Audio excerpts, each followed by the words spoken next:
We hope you're hearing us. We have no idea whether you do, but let's act like you do. Anybody give me some feedback? Do you hear us? Sorry. So as you see, this is live, so there's glitches. Cool. We're rendering the video now. That's why. Yeah, that's what I've been afraid That's why of. it's glitchy. All right. That's a problem. It takes 4 to 5 minutes. Okay. Should we come back in 5 then? 5 minutes. Okay. Well, this is how live events go. We'll be back in 5 minutes. Yeah. Yeah. We can do the robot, and then people can watch, and it's gonna look very funny. We'll be back. We'll be back. Can you go off again? Never. I don't think we should go off. I think No? it should stay on. Ja, das ist auf jeden Fall, geht auf jeden Fall schon. Ich habe mal, ich hab mal überlegt, sie hätte mir auch angeboten, dass ich von Albrechts Zimmer, da ist ja noch eins frei. Ja. Ist so ein bisschen ruhiger von der Atmosphäre. Ja. Da steht ja schon so bisschen viel rum hinter mir und so. Ja. Aber gerade, ich habe immer Kopfhörer auf oder Ropax drin, dann kann ich da eigentlich ganz gut abschotten. Ja. Ropax ist auch nicht schlecht, aber die Ehre nicht so. Ja, sie redet auch sehr viel. Aber die saß auch wirklich lange jetzt alleine rum.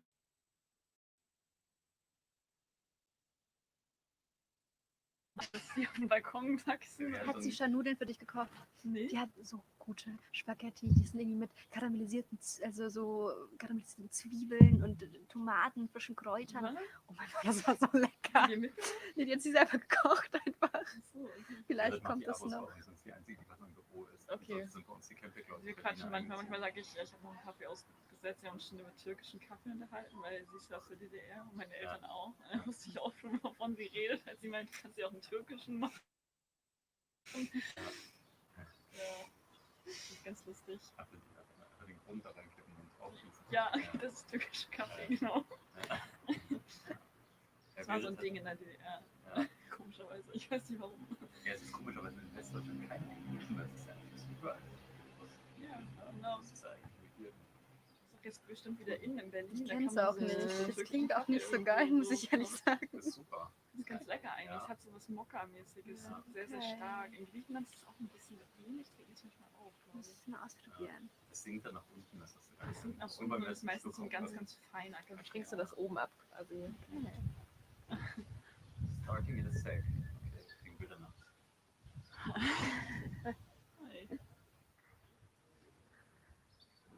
Nee, Berit macht bei uns die Abos, genau, und sie ist seit langem alleine da zu Hause und isst natürlich, aber das waren irre Zeiten 6 Monate und jetzt ist sie eben wieder im Büro, aber hat halt da auch eigentlich nicht genug Umfeld, um so ein bisschen mal zu schnacken.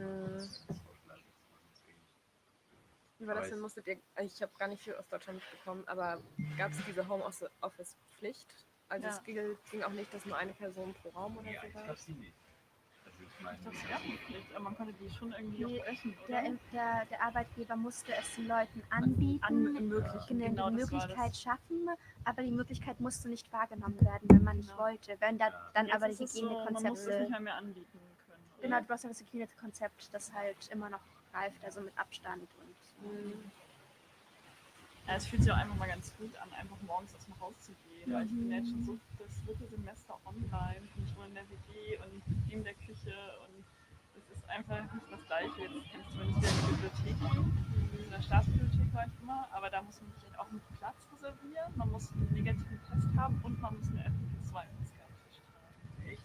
Man trägt dann 8 Stunden eine FFP2-Maske. Und das ist so echt blöd und es ist wirklich so, dass man dann jeden Tag so seine Seite aktualisiert, um dann mal Glück zu haben, Platz zu bekommen.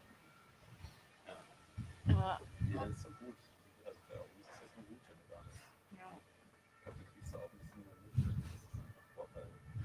Also ich war am Dienstag mal wieder in der Redaktion und das macht so einfach entflogen. Aber wollt ihr nicht irgendwann auch langsam wieder in so Einzelteams? Manche machen ja so Zweierteams, dass Ja. sie so switchen.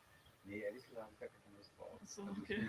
ich find es super, mal zusammenzukommen dreimal die Woche und auch zu schnacken, aber ich finde dieses arbeiten, Pflichtarbeit mache ich echt am liebsten alleine. Achso, ja, das verstehe ich, aber jetzt seht euch jetzt ja gar nicht, oder? Nee, genau, nur virtuell, ja. Nur in den Ja, den Zoom-Calls. lässt außerdem nicht. Aber so neben den Konferenzen, Ja, ich meine jetzt so, ich fand die Forschung nicht schlimm.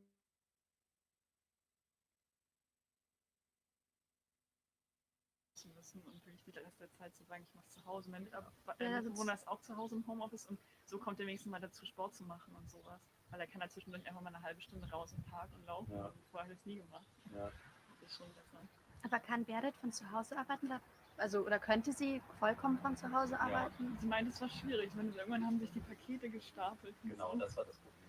Aber wir haben einen Server, auf dem Linux läuft und wir mussten einfach jetzt hier mit dem Handy zusammen arbeiten. Aber Berit hat am Essen natürlich mit den Kindern dann, also er weiß schon, der noch in der Küche gegessen, weil der ist natürlich der so belegt war. Die vorübergehend.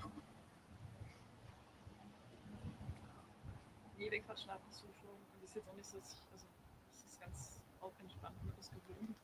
Ja, nee, das ist super. Das ist So.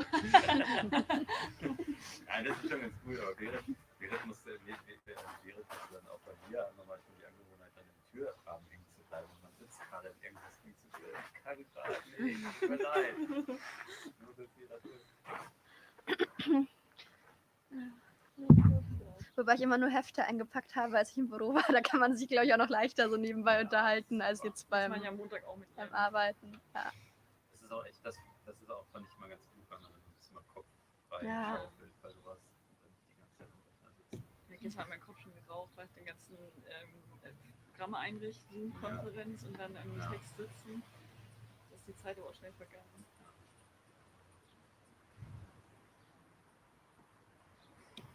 Wie machst du das? Arbeitest du mal an einer Stelle oder bist du auch mal.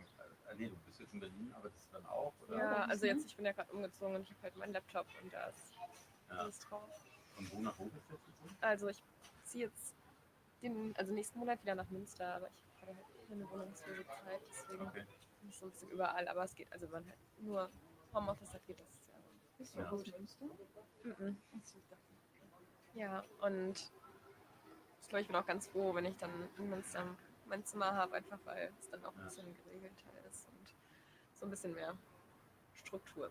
Ja. Ich bin eigentlich auch jemand, der besser nicht zu Hause arbeitet. Auch so für die Uni bin ich immer in die Gruppe gegangen und Ja, es ist irgendwie blöd, dass das jetzt wegfällt. Also Wie bist du auf Münster gekommen?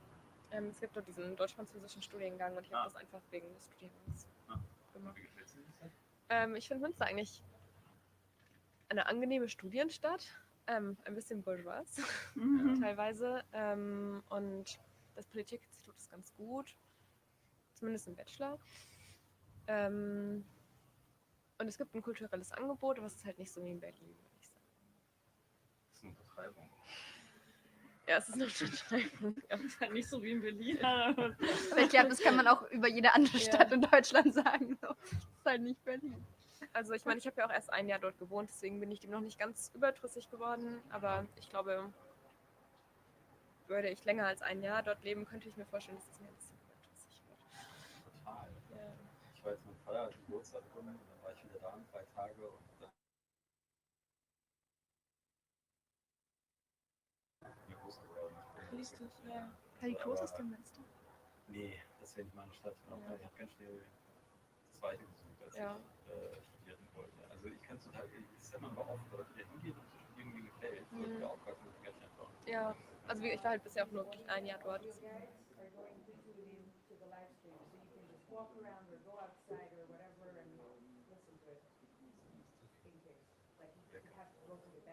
Bist du direkt in Münster aufgewachsen oder?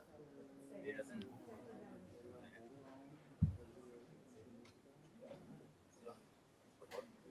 Ja. Jawohl, wir ja.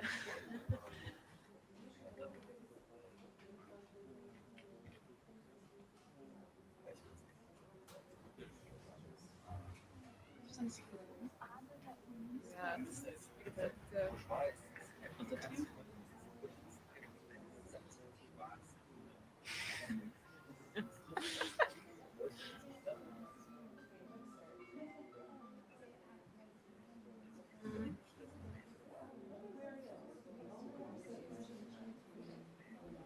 Let's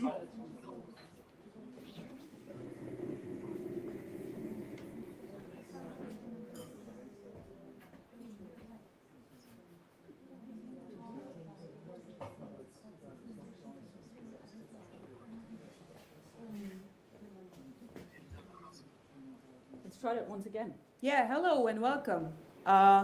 Maybe if somebody can give us a signal whether you can hear us or not, that would be very encouraging. I did bring some liquid courage, but not much. I'm planning for more. Thank you. But don't tell this to the Child Protective Service. I'm glad that you're saying that on live stream though. Yeah, I'm sorry.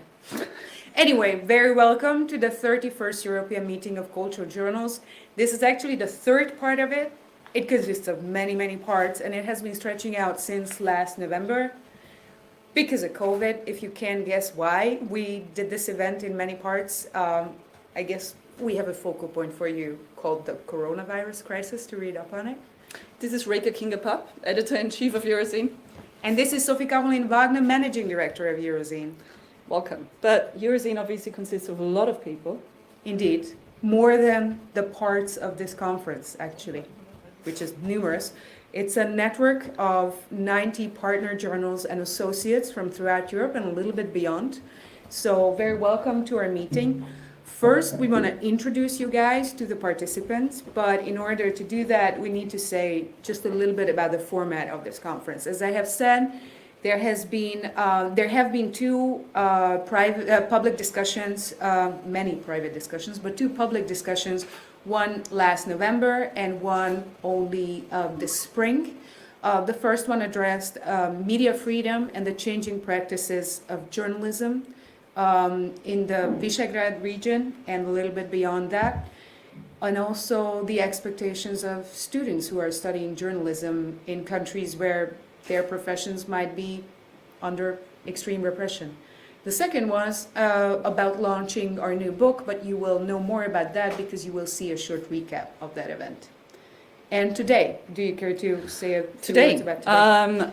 Unfortunately, the COVID crisis is still kind of raging, even though it's toned down for the moment. So we decided to go forward with a hybrid format, also because we tried to experiment with formats anyways and find out how we might be able to meet actual living human beings and yet not have to air travel. So there are human beings right here. We are not the only ones that met today. There were two other physical hubs in Wrocław in Poland and in Berlin, Germany.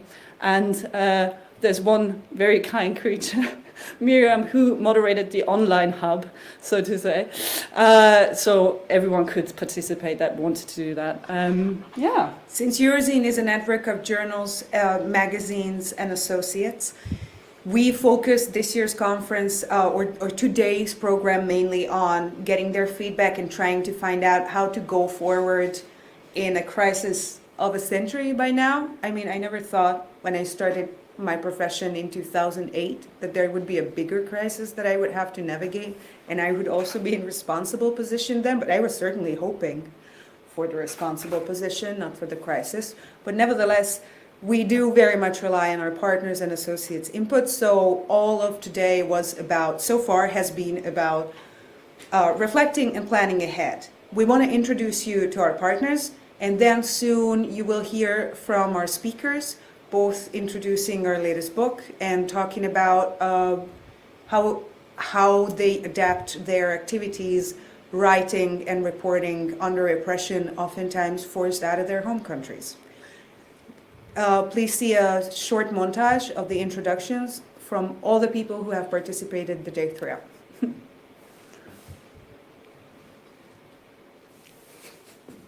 Say yet unofficial hello and very welcome on behalf of Eurozine and ask you guys to There's no sound. say your name, which journal you're from, and where you are. Maybe a word about also how you're doing. Let's start with the Berliners, can we? Daniel? You hear me? Yeah. Okay, great. Well, welcome everybody. Yes, we're having fun until the thunderstorm is going to come and ruins everything. But so far, yeah, it's a wonderful backyard we found here, and we have two guests already. Georg is here and was very helpful. Yasmin is in the background helping out with the camera. And yeah, my name is Daniel. I'm working at Blätter as an editor. I'm also a member of the, help me out, I forgot the word. No, I'm not Board in the of advisory board. Trustees. Board of Trustees, thank you. Very official. Yeah, I'm still in the preparation swing here. Yeah, and that's it. And I hand over the microphone to the member of the editorial board. Thank you, Daniel. Hello, everyone, wherever you are. My name is Audun Lindholm. I'm Norwegian, and I resided in Berlin during Corona times. I'm the chief editor of the Scandinavian literary journal Vagant. And as Daniel said, I'm a member of the editorial board, and I'm also a member of the board of the Norwegian Journal Organization. Yes, hello. Hello.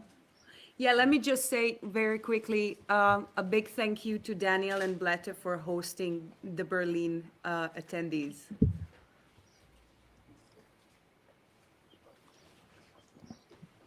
Okay, my name is Nele, and I'm currently doing an internship in the French journal Sciences Publiques. And due to COVID, I'm currently in Germany, and that's how I ended up here. Awesome. Great to see you all.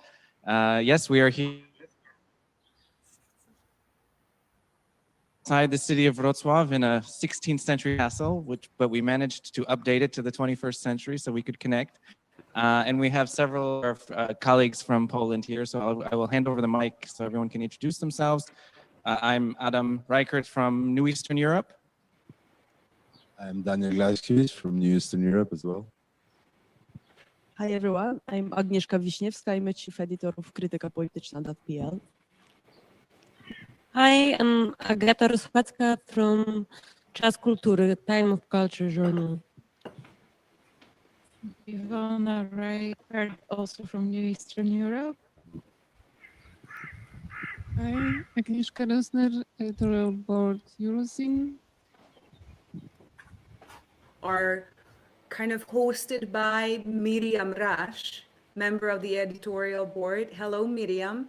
Why don't we ask all the online participants for an introduction, and then I can maybe go in the order of you guys appearing on screen so that people don't have to wait for each other. Well, hello, Miriam. Thanks for hosting the online participants. Why don't you say a few words about how you're doing? Hi, yes, glad to be here and glad to be your host for the online hub as we speak. I'm a member of the editorial board of Eurozine and calling in from Rotterdam, as I already mentioned in the chat. I would really suggest also to use the chat to just have fun there as well. It's cold and it's gray and it's rainy and windy, and the weather forecast is that it will stay like this for another 1.5 weeks, so could be better, but on the other hand, it's really nice to see all of Perfect you weather there. for an online conference, isn't it? These are kind of hosted by Miriam Rasch, member of the Miriam. Why don't we ask all the online participants for an introduction, and then I can maybe go in the order of you guys appearing on screen so that people don't have to wait for each other. Well, hello, Miriam. Thanks for hosting the online participants. Why don't you say a few words about how you're doing? Hi, yes, glad to be here and glad to be your host for the online hub as we speak. I'm a member of the editorial board of Eurozine and calling in from Rotterdam, as I already mentioned in the chat. I would really suggest also to use the chat to just have fun there as well.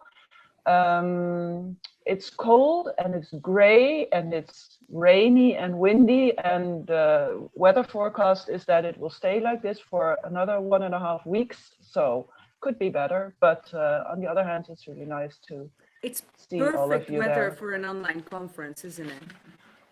Like the ideal one. Yeah, well, that's a very positive, optimistic stance. So let's keep it at that. Yeah. Yeah, anyway, thanks for hosting the online participants. And also, for those who might not be there yet, Miriam won a Socrates Prize for her book, Friction, from which we also published an excerpt, and which also turned La Revue Nouvelle, the Belgian journal, the biggest fans of Miriam. We are basing a good portion of their publication on inspiration taken from her. So congrats. For everyone else, also a warm welcome. Judging by the screen we see here, why don't we, Andreas Engström, how are you? Where are you? Hi. Hello. Hello, I'm Andreas Engström, and I'm editor of Positionen, the German magazine Positionen. And it's Berlin-based, but I am sitting in Stockholm at the moment. And yeah, that's Sorry, I just lost view of you guys. That's why I ran away. But it's great to see you, Andres. Thanks. Irena Mariniak, contributing editor of Eurozine. Hello. Hi. How are you? And I'm where are good. you? Good, thanks. It's very dull and cloudy here, but we're all waiting for COVID restrictions to be lifted on the 19th of July. Okay, fingers it's, you know, crossed. fingers Knock on wood. Yeah, so I'm just a freelancer, and I do freelance contributing to the Eurozine effort, Eurozine team, And I editorial couldn't team. be happier about that, I have to say. And I think all the editors will attest. Yeah, just have to leave the just out of the description. Okay, well. Philip, hello. I think most of us will know Philip quite well, but nevertheless.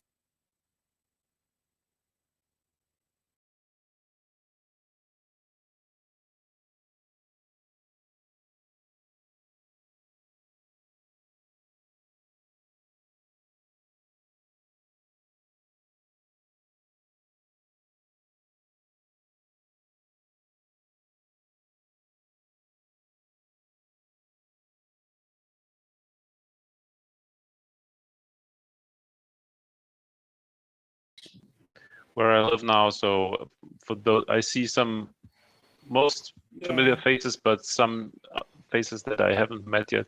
So I used to work for Eurozine until last year when I moved back to Heidelberg with my family, which I enjoy a lot, and I'm doing great, and I'm really grateful to the Eurozine team for inviting me to this internal session. Thanks. It's great to see you. Yeah, Philip was managing director for a long time, so he's shying away from stating this, but that's the case, and I'm really glad you're here. Gianpaolo?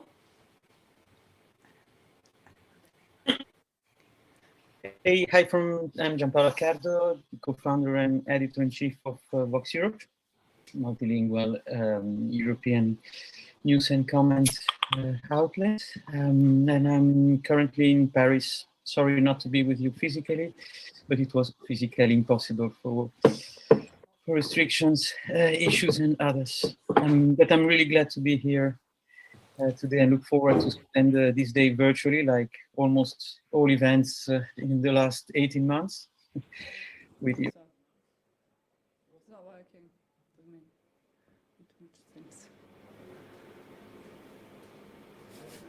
Are we back? Okay, this proves that we're actually live because things go wrong. So you can believe us right now. You didn't get to see the introductions from the network, so we will have to do them ourselves. What a task. So as Sophie has mentioned already, we have 3 physical hubs and a virtual one. The 3 physical ones are this one in Vienna. We are at Bikes and Rails, which is a housing project run by our Austrian partner, the urbanism magazine Derive. There is one in Wroclaw that is hosted by New Eastern Europe and Adam Reichert. Hello, Adam. The Berliners are hosted by Blätter für Deutsche und Internationale Politik and Daniel Leisergang. And the online participants have been hosted by philosopher Miriam Resch, who is member of Eurozine's board of editors, and also the winner of a recent Socrates Prize. Congrats again. We're going to congratulate you as many times as we possibly can. We really wish to show you the people who participated, because Eurozine is a vast network, and this is an important opportunity for us to represent that, but the internets wanted otherwise, so we're giving up on that. But let's say a few words about who helped us make it happen. I love that you look at me when you say that. There are so many people that made this happen. First of, obviously, the Eurozine team. I can't mention that enough. They're incredibly helpful, and they jump in on everything. They are here, exactly. That's why I'm looking. I'm sorry, I'm always kind of looking between these two. I should look at the camera. There is the team. There's loads of visitors, several visitors as well. I see a screen with the other hubs, so please bear with me if I don't look in the camera enough. So the Eurozine team was an amazing help. There's obviously a host that generously. Thank you for that. I can see it because I haven't been talking. This is where we work. Generously hosted us and helped us out with this, and most importantly, maybe there is the local hubs, which I actually would love to give the word to, rather than naming names. Yeah, right but before now. that, we have to say a few words about the people or the institutions who have sponsored us. We do. Indeed. And I do have my cheat sheet. Well, first just and so that we foremost, don't mess up these names. Yes. These are very complicated names. Like Creative Europe program by the European Union. It's not that complicated, but I just don't want to miss out on it. The National Endowment of Democracy, die Bundesministerium für Kunst, Kultur, öffentlicher Dienst und Sport, die Heinrich-Böll-Stiftung, and obviously our host right now. It was a huge help. Yeah, we would like to say thanks to all the hosts of the hubs with whom we will be in touch via post. But we have one of the hosts right here, and that's Christoph Leimer of Derive, editor-in-chief. Hello, Christoph. Hello. And I'm now going to check out my elementary school style. Thank you so much to all of Derive and to you. We have a bunch of flowers and also Thank you. some small gifts. You know, thank you so much. This is an awesome Eurozine bag which you could buy if we had the time to set up the web shop, but we will at some point. It will Thanks. happen. Derive is an urbanism magazine, based in Vienna. Do you want to say just a few words about Derive and where people should be looking for it? Apart from Eurozine reviews, of course. Our magazine is called Derive Magazine for Urban Research, and we're publishing it here in Vienna for the last 20 years, four times a year. We're doing focal issues more or less all the time, and for us, the urban society is our topic, and that's the interesting thing because it's so many different aspects that we can publish another 100 magazines. And we do have a website. It's derive.at, and there you can get read some articles, some in German, most of them in German, but some also in English. But if you want to read a little bit more from Derive in English, because you Yes. somehow accidentally don't necessarily read German, you can do that on Eurozine, because Christoph has curated a focal point for us recently that's called Room Temperature, Housing in Crisis, and probably this tells you what this is about. Now, the housing crisis became a hot topic right after we launched this focal point, but it has been a problem issue for a while. This venue where we are at, this is a housing project called Bikes and Rails, and this is the initiation of Derive. This is Derive's project. Would you tell us what's peculiar about this place besides being a house? So it's not a Derive project, but Derive is part of this project. There are lots of other peoples. The special thing about this house, no, this is not special about housing project, but all the people living here are the people who organized to finance this house, to build this house, to do all the talks with the banks and stuff like that, and we are a community. and self-manage this house. And the special thing is that we are part of a network called Habitat in Austria, and probably better known under the title Mietshäuser Syndikat in Germany. And this means that our house is in a legal construction that it's not possible to sell it at any future time, and so it's taken out of the real estate market and can't be sold anymore. So it's saved for the future. Thank you so much for hosting us. Thank I'll you. give this back. This is a weird thing to give it in a jug, but if I check it out, it's gonna like rain all over the place. So thank you again Thank you for for being hosting here. us in this venue, which, as you see, legally cannot be monetized, almost like worthwhile content, but we don't give up hope entirely. So let me just ask the hosts of the local hubs to say just a little bit about what they have done today. Maybe we can start with Berlin, just because that's the order on the screen. Hello, Berlin. The hub is hosted by Daniel Leisegang, member of the Eurozine Board of Trustees and editor of Blätter für Deutsche und Internationale Politik. Hello.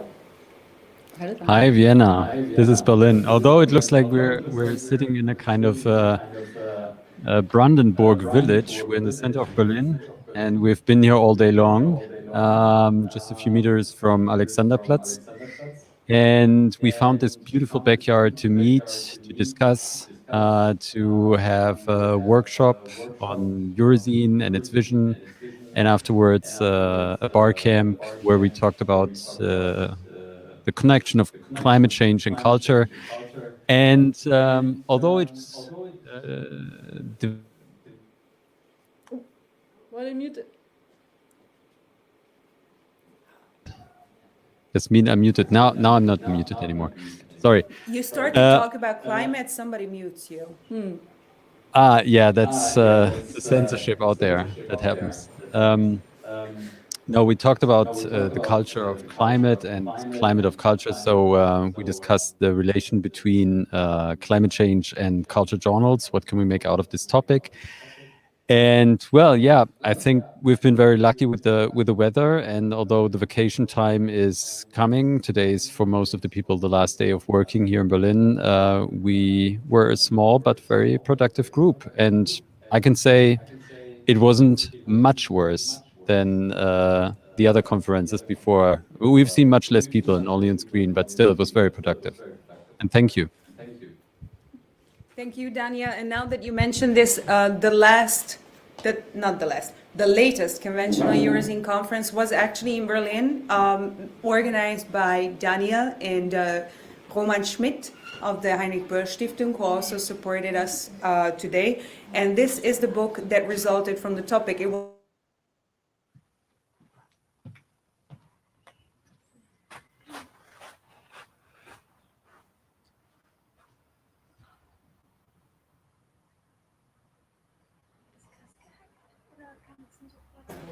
if they can hear us.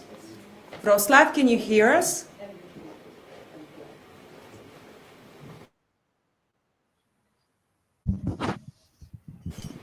Hello, can you hear us?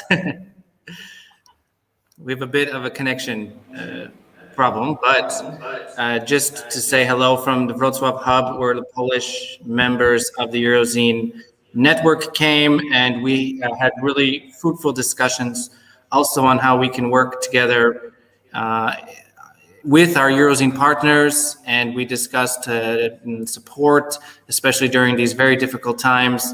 And we hope that the next Eurozine conference we will be able to meet in person and implement some of these great ideas that we came up with today. So I'm going to leave it at that because our connection is choppy, and I just want to make sure we have time for the rest of the program. Thanks, and say hello, everybody.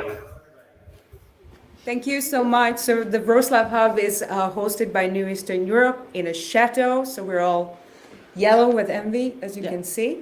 And this was Adam Reichardt, editor-in-chief of New Eastern Europe. Thank you. And we also have Miriam Rush with us, who was the host and moderator for most of the online program, well, all of the online participants throughout today. Hello, Miriam. Hello. Yeah, it's a bit strange, perhaps, that I am now just my own person representing the online hub, while we had such a wonderful screen full of people who really came from all over Europe. So Denmark, Croatia, Sweden, UK, France, Ukraine, Germany, and probably some other countries that I'm missing there. So that was really great. And we obviously also talked about vision for the Eurozine network, about the future. We talked quite a lot about online meetings and how to improve them and whether it's possible at all. We talked about Eurozine being like an octopus. I also want to mention the other animals from the other hubs, which were a spider and a bird, a beautiful bird. So it was still a lovely day, but I will not deny that I look forward to getting these headphones off my head and shutting off my camera and just listen to the rest of the program and dream about meeting everyone in person again. So thank you. Thank you so much for organizing. Still, it's better than nothing. So that's how I see it. Indeed. That's our slogan for now, right? You're seeing better than nothing. I think there was actually I wanted to say there was a perfect transition to the content part of the things, that we can actually finally watch some intelligent people talk about content rather than just about us. Even though I shouldn't say just. Anyways, then Miriam said better than nothing. I don't know what to do with that. Yeah, so the next thing that we have in store for you is a small sample from the discussion where we launched this anthology and its Slovenian version. The title is The Legacy of Division, and you will find the link in the show notes to it. So you can stumble upon it, you can order it, it's available. This is published in English with CEU Press, and the Slovenian version is published with Založba ZRC. I hope I pronounced it correctly, but my colleague Simone will stomp me on the head if I didn't. So please take it away. The discussion was moderated by Adam Reichardt, and the volume is curated by Luka Alicia Gabijašić and Ferenc Laco. Bear with us, we'll be back in a second.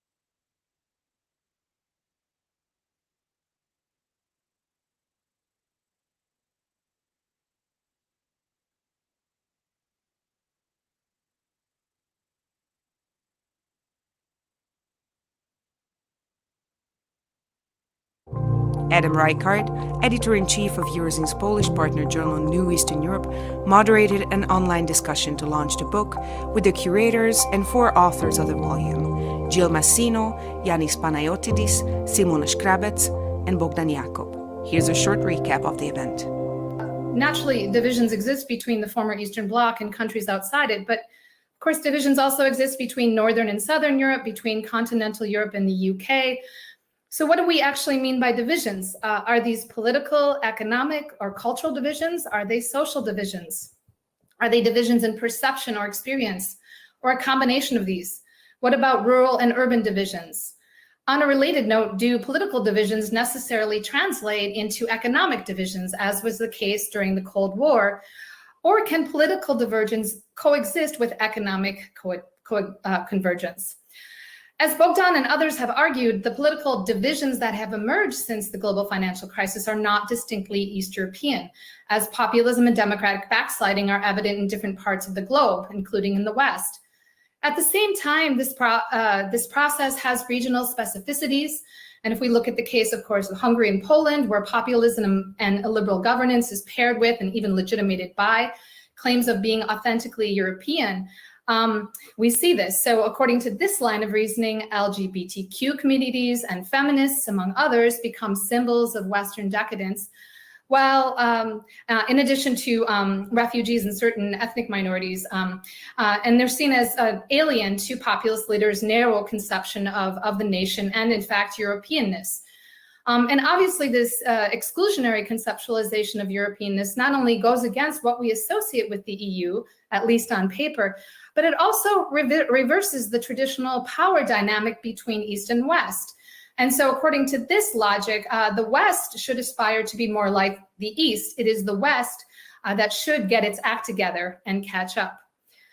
As with most populists, however, these populists, mainly men, are opportunists, or perhaps maybe that's all they are. And while they claim to be purging the body politic of cosmopolitanism, protecting the nation from outsiders amassing at their border, as well as those within them, the reality on the ground is more complex. The West is not always a source of contamination, especially when money is involved. Western businessmen who set up shop in the region are welcomed with open arms. And blue-collar migrants from China and Thailand and elsewhere are all right as long as they're cheap and they keep their mouths shut. Leaders from the region have thus effectively exploited the EU, non-European laborers, and people's sense of vulnerability for political and economic gain. And they have done so not only in Hungary and Poland, Bulgaria and Romania, but also in non-EU member states. Meanwhile, the EU assumes the role of the indulgent parent, or that gives or forgives, and looks askance when their children misbehave or slaps them on the wrist. As of late, populism seems to be contagious in the region, as new kids have appeared on the block, flexing their exclusionary muscle. While their policies often include increased social entitlements, which largely explains their popularity, various groups have experienced restriction, discrimination, and undermining of their human rights. And here, women of childbearing age, journalists, members of LGBTQ communities, cultural figures, immigrants, among others, can be included.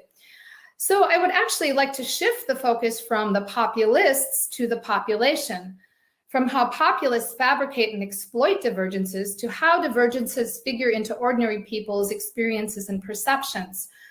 For while the West and the EU have become Orban and Kaczynski's whipping boys, giving the impression that East Europeans have strayed or diverged from the idea of Europe and the ideals of liberal democracy, on a popular level, support for the EU remains relatively high and has actually gone up in places like Romania, where as of last month, it was 58%. So what I would basically argue is that there is an old-new divide, if you will, a West-East divide, which is not identical in content with the Cold War divide, but actually harks back to the time before that and brings back some of the less pleasant traditions of supposedly non-divided Europe before 1945. And once again, I think what's also interesting to bear in mind here is that there's once again a mix of prejudice at stake here.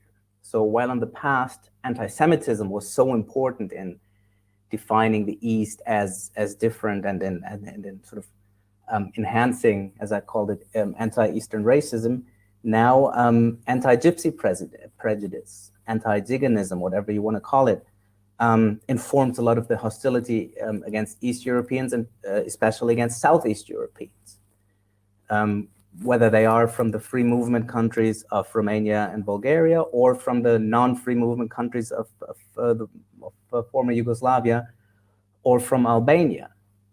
So to give you one example, in the town where I used to live in Germany, in Osnabrück, there was a relatively sizable immigration from Bulgaria, free movement immigration, of course. But these immigrants were framed in the media as, first of all, as a sort of dangerous, parallel society that was forming in a marginalized district of the city, and they were also depicted as abusive of the welfare state, basically.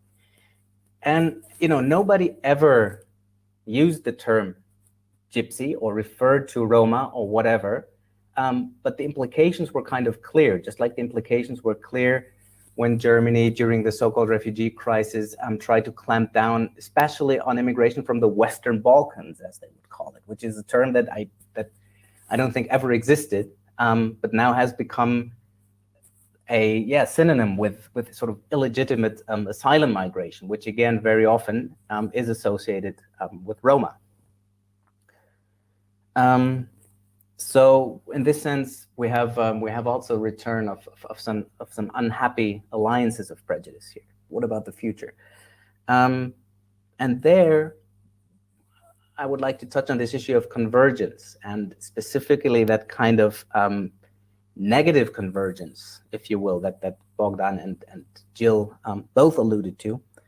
So there is actually the possibility that that this division, this internal division of Europe, as you will, can be overcome in a none too pleasant way against another other, so to speak, and against an other from the outside, be it refugees, be it whatever you frame it, refugees, Muslims.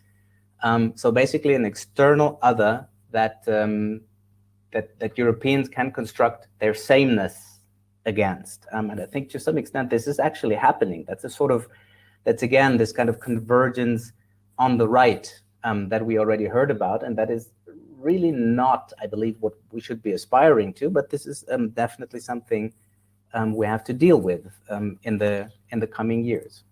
We are now deepening differences between north and south, and these differences are very deeply rooted.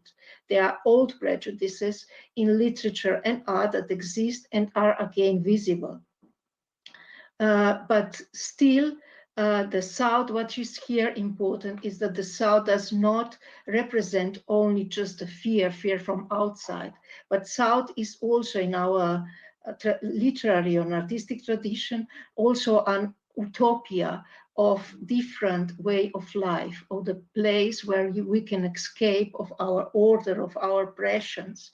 And this idealistic South, for example, the tourist industry is exploding very successfully, rests on this longing for the South. So the South, of course, this kind of South does not exist, but the social tensions are worse in the countries that were colonized and excluded from the progress for centuries. But the colonial power did not completely destroy the solidarity between people. So the South somehow knows how to survive in difficult circumstances. And here also it generates a strange envy of the North, because South knows how to function without stability. After 1989, the discourse of European integration and everything that entails has been linked to the idea of whether the East is white enough for the West. And that whiteness being reflected not in race itself, but in patterns of representing civilization and representing how a normal behavior of a European citizen should be. And this is, again, where the disconnect, and we tie back to sovereignty, comes back in reference to 1989 and how that was exploited, because as Jill was mentioning, nowadays the left or right-wing populists are actually arguing that the West is not white enough because of multiculturalism, political correctness, immigration, so on and so forth, and that the East is actually defending that whiteness founded on Christianity, on family values, and conservatism, generally speaking. I would like to thank Eurozine and all of their support for organizing this event. And please do check out the book. It is a great publication, and I think one that should be on the shelves of many Europeans who are interested in learning about these divisions and how we can overcome them as well.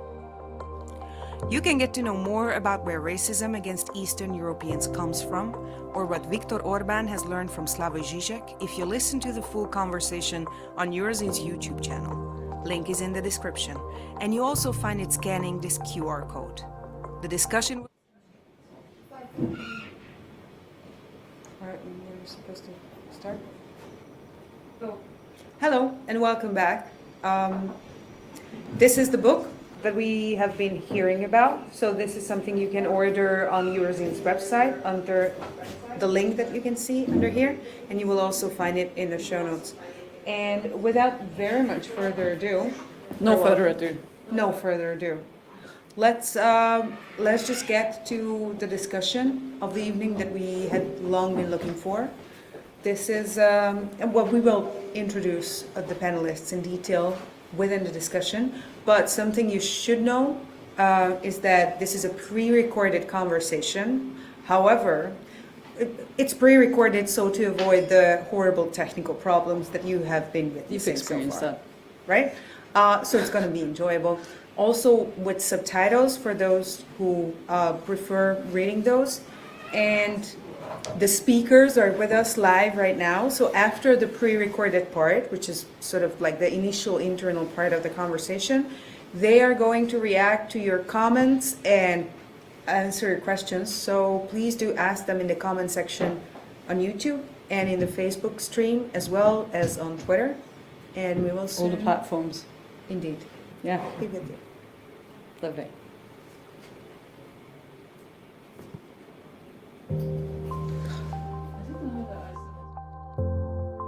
We are witnessing the morbid symptoms of a collapsing regime. Very trapped in our post-totalitarian heritage. In our countries at different levels, of course, there is no real competition between the political actors. Watch your mouth. In today's conversation, journalists from Russia, Turkey, and Hungary discuss how they deal with political pressure, how they can adapt their professional practices, and why they don't want to identify with the trope of the exile, on the program of the 31st European Meeting of Cultural Journals. This discussion is pre-recorded, but the panelists are also joining us now after the first part to react live to your questions and comments, which you can ask in the comment sections below. György Kerényi is a senior correspondent at Radio Free Europe Hungary. He founded and co-founded 7 different media outlets, including the Roma radio channel Radio C, 2 prison radio studios, and most recently the print daily Pesti Hírlap. Kerényi was editor-in-chief of the Hungarian public broadcast MR1 Kossuth Radio until 2010, and later worked as a program director of Patria Radio, the Hungarian channel of the Slovak public radio.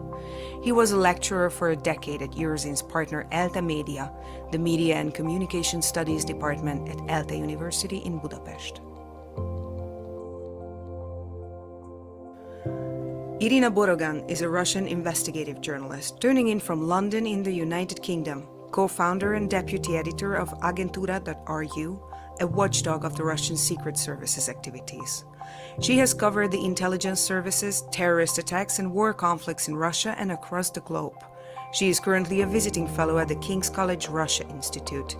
Her books include The New Nobility, Russia's Security State and the Enduring Legacy of the KGB, and The Compatriots, the brutal and chaotic history of Russia's exiles, émigrés, and agents abroad. Ece Temelkuran is an award-winning Turkish novelist and political commentator based in Zagreb, Croatia. Her journalism has appeared in The Guardian, The New York Times, the Frankfurter Allgemeine Zeitung, and Der Spiegel. She is the author of the internationally acclaimed book, How to Lose a Country, 7 Steps from Democracy to Dictatorship. Her latest book is Together, 10 Choices for a Better Now. I'd like to start with Irina. If you are from Moscow, you have lived more or less all your life in Moscow, although you have been living outside of Russia for a couple of months here and there. We actually have a connection via Eurozine with you from Vienna. But you are now in London and you are not sure, or you probably won't be able to relocate back into Moscow in the current situation. I know it's painful and it's not great to like swim around in this, but why don't you tell us about what you're facing with, what you're facing now and how that influences your work? Thank you for having me here.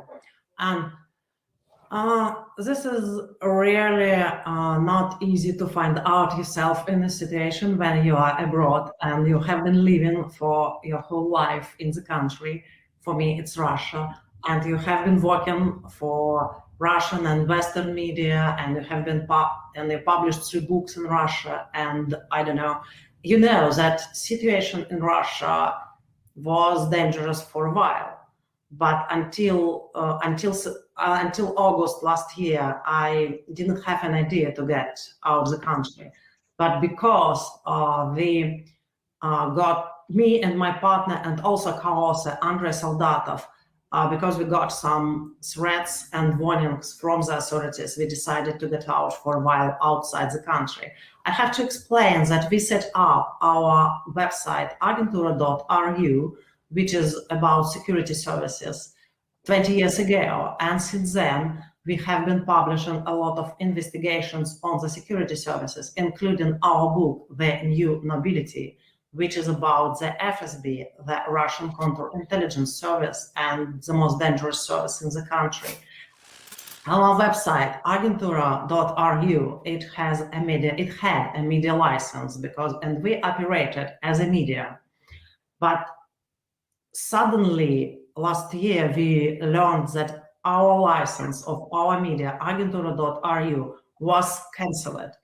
Andrei, who is the chief editor-in-chief of the website, decided to check what's happened, because it's a very rare thing when the license can be cancelled silently, because usually it's a big deal. The government agencies send you warnings, send you special letters that you broke the law and something like that, and only after that you can be stripped of your license. So Andrei went on their websites and decided to check what's going on, and he found out that our license was cancelled because physical person has died, and physical persons who has obtained the license is Andrei.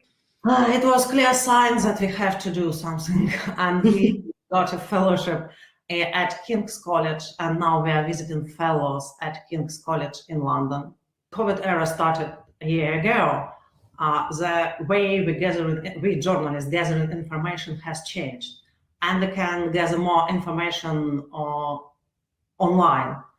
Of course, it's not the ideal position, because still you need to meet your sources, you need to gather information personally, you have to meet people physically, you have to influence on them, you have to understand what's going on, and you have to be on the side of events. But in some way, it's getting easier and easier to talk with people on sensitive issues via the internet. So I try to continue my job and my work, and we just recently we have updated our information on the FSB, which is the major Russian secret service, and we posted a lot of new information on the service. We got this from our sources, from open sources, from everywhere. So we're not going to stop. I see. Good, Kerenyi. Hungary, Turkey, and Russia are three very different play fields. We are not going to act like they were the same, but you are all faced with some kind of, well, more or less obvious repression and a lot of sort of administrative obstacles, quite like Irina just explained, withdrawing licenses through loopholes or whatever, or posing economic obstacles or whatnot. You have been responsible, you have set up a whole bunch of and very different types of media. You have tried your hand in many of them and have been successful. Now you're once again working as a journalist, not as an editor currently, but you say that you experience that this encapsulation, which you sense, does change the work. I believe you use the expression that it's actually journalists who are captured in a bubble. How do you sense this? What do you make of this? How does it affect your work? Or how do you go outside of this bubble, if you can? Our regime is much less repressive than yours. So the influence is mostly coming from the media ownership. And I think that that one of biggest role disorder now is that we are trained and socialized for balancing between different important opinions in society. So for being impartial, But the situation in our country doesn't let anybody stand in the middle. So as the spin doctors say, in the middle of the road, there is the dead cat only. So we have to say and work under this aim that our authoritarian leaders have to go. That's what is our conclusion should be. But the journalist ethics is not to be the part of the political struggles, but to report it. So we are trained for a competition in which we do not choose a side, but in our countries at different levels, of course, there is no real competition between the political actors. So that is the role disorder in our work. What I feel that we have to choose a side, and we are not socialized for this. So it's quite. It looks like the situation before the transition, but we had 30 years now after the transition, and this socializing has got some conflict now. That's what I feel a lot of times. By transition, I'm assuming you mean 1989, 90. So before that, yeah, it was true. There is a repressive power, and on the other side, there is the society who's living repression. But in the last 30 years, that's why it's really different from your countries.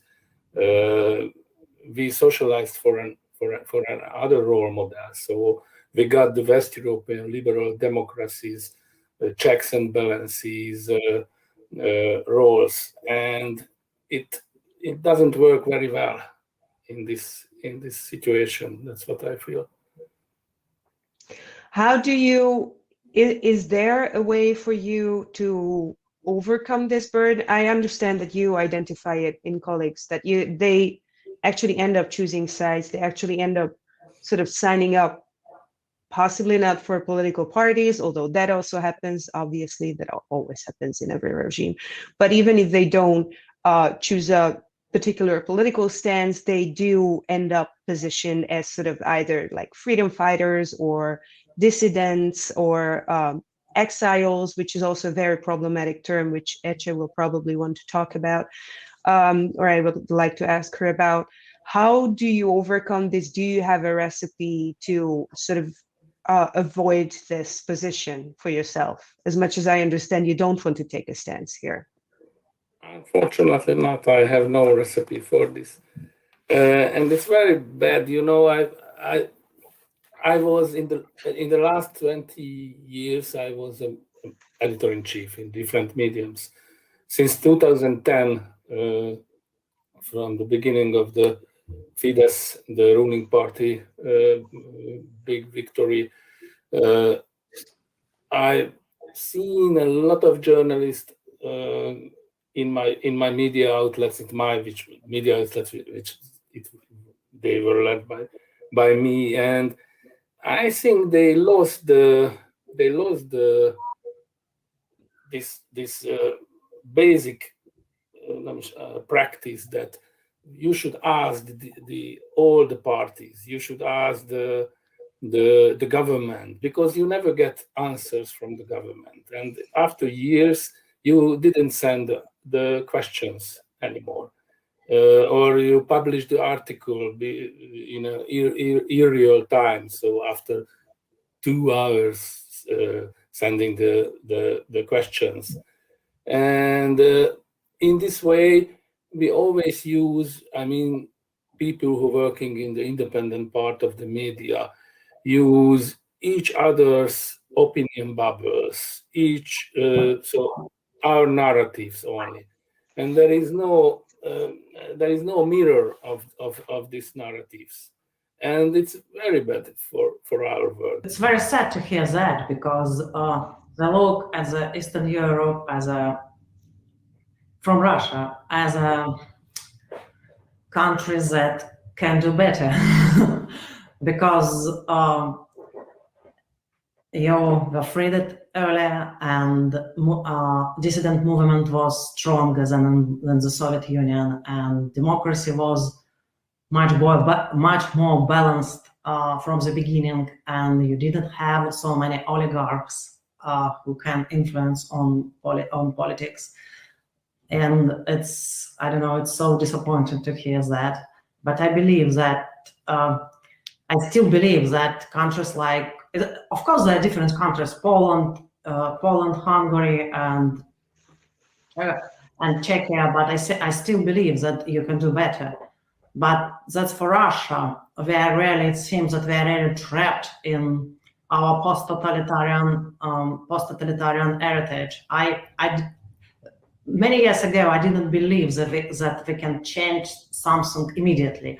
In the late 90s, I was sure that there were so many young people who didn't like Soviet Union at all, and who didn't know to follow this experience, and they were some kind of in power. But after Putin came to power, because a lot of bad events happened. There was a Chechen war, there was financial crisis, people got poor and angry at democracy because they connected these two things. And after that, they voted for Putin. Or maybe initially he was appointed by President Yeltsin, and then people voted for him. And that was so disappointing, and that was so bad. I remember that feeling, and I can explain this only by the fact that people who grew up in totalitarian country got the totalitarian ideas from their parents, even they were gone, even their children still getting these ideas from their parents. And it's kind of not like the indirect way that you have to live in the Soviet Union, not seeing pornography or not having access to modern music or something, but it's like you have to have a person in the top of hierarchy who can decide for you, and you are stripped of any kind of responsibility. That's what I see now, and that's bad. Yeah. I believe that Ece has a very different view of these trajectories. At least I understand that you are usually not this optimistic about established democracies, right? Can you tell us a little bit about your experience being labeled with this very majestic label of the exile, which I believe you reject, you have a strong problem with, and that you also forecast that certain institutions are not quite so stable as people would like to believe? Thank you, Reka. When Irina was talking, when she mentioned that, this being proclaimed dead situation, I thought of myself and my experience, how I ended up in Zagreb.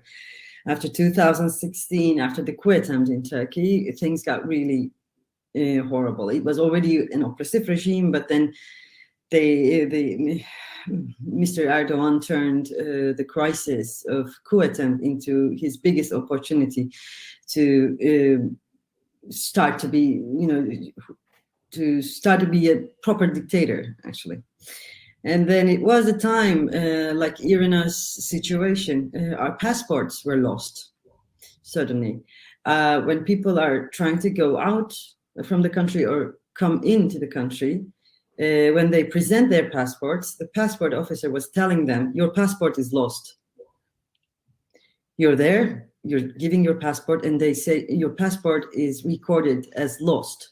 So they take your passport, and then you cannot take that passport again. So it was after the 2016, this process began, this so-called lost passports.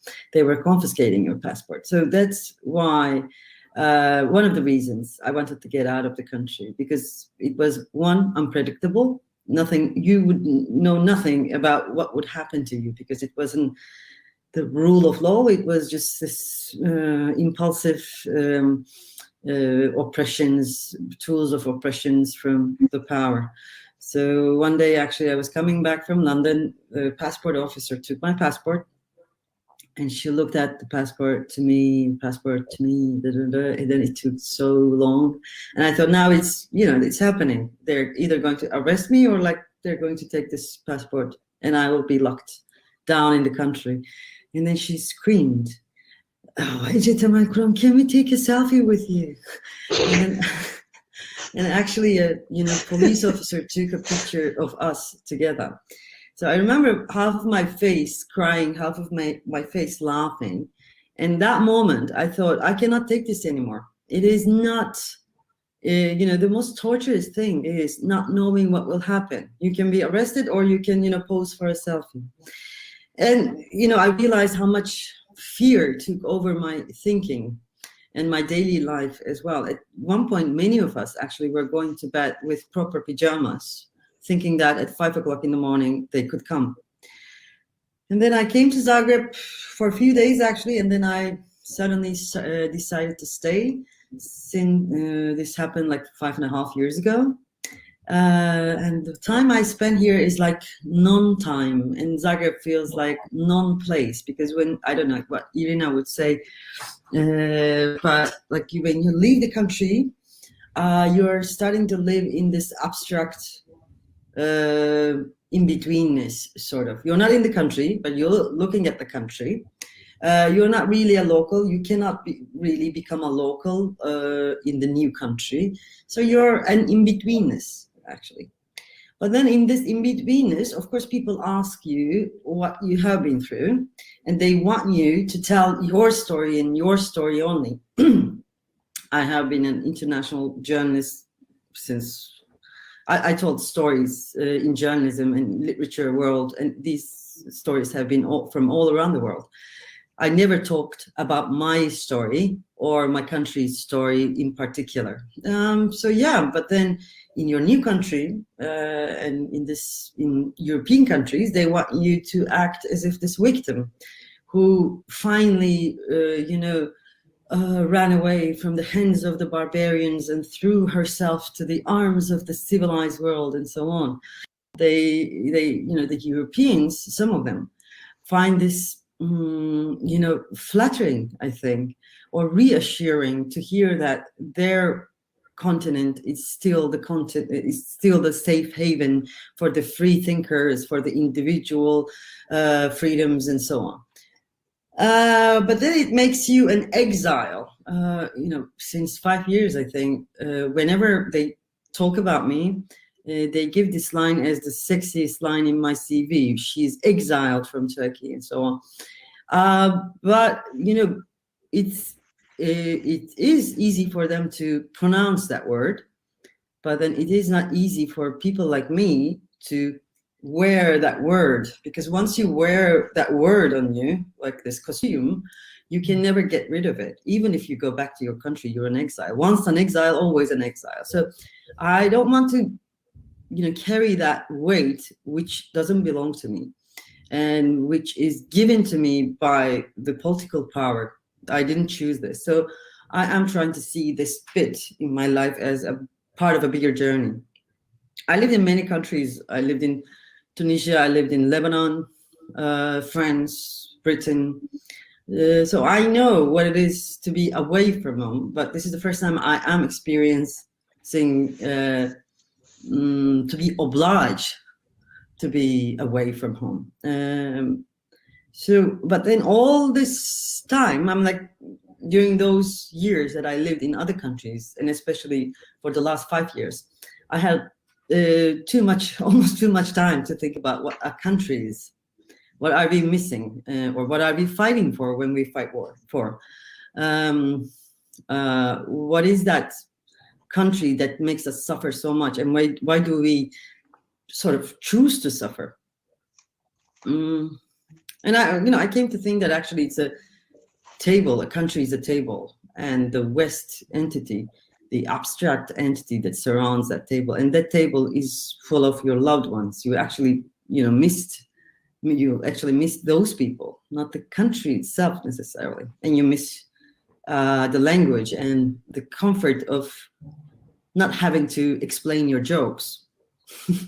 So yeah, but then I'm not seeing us as victims.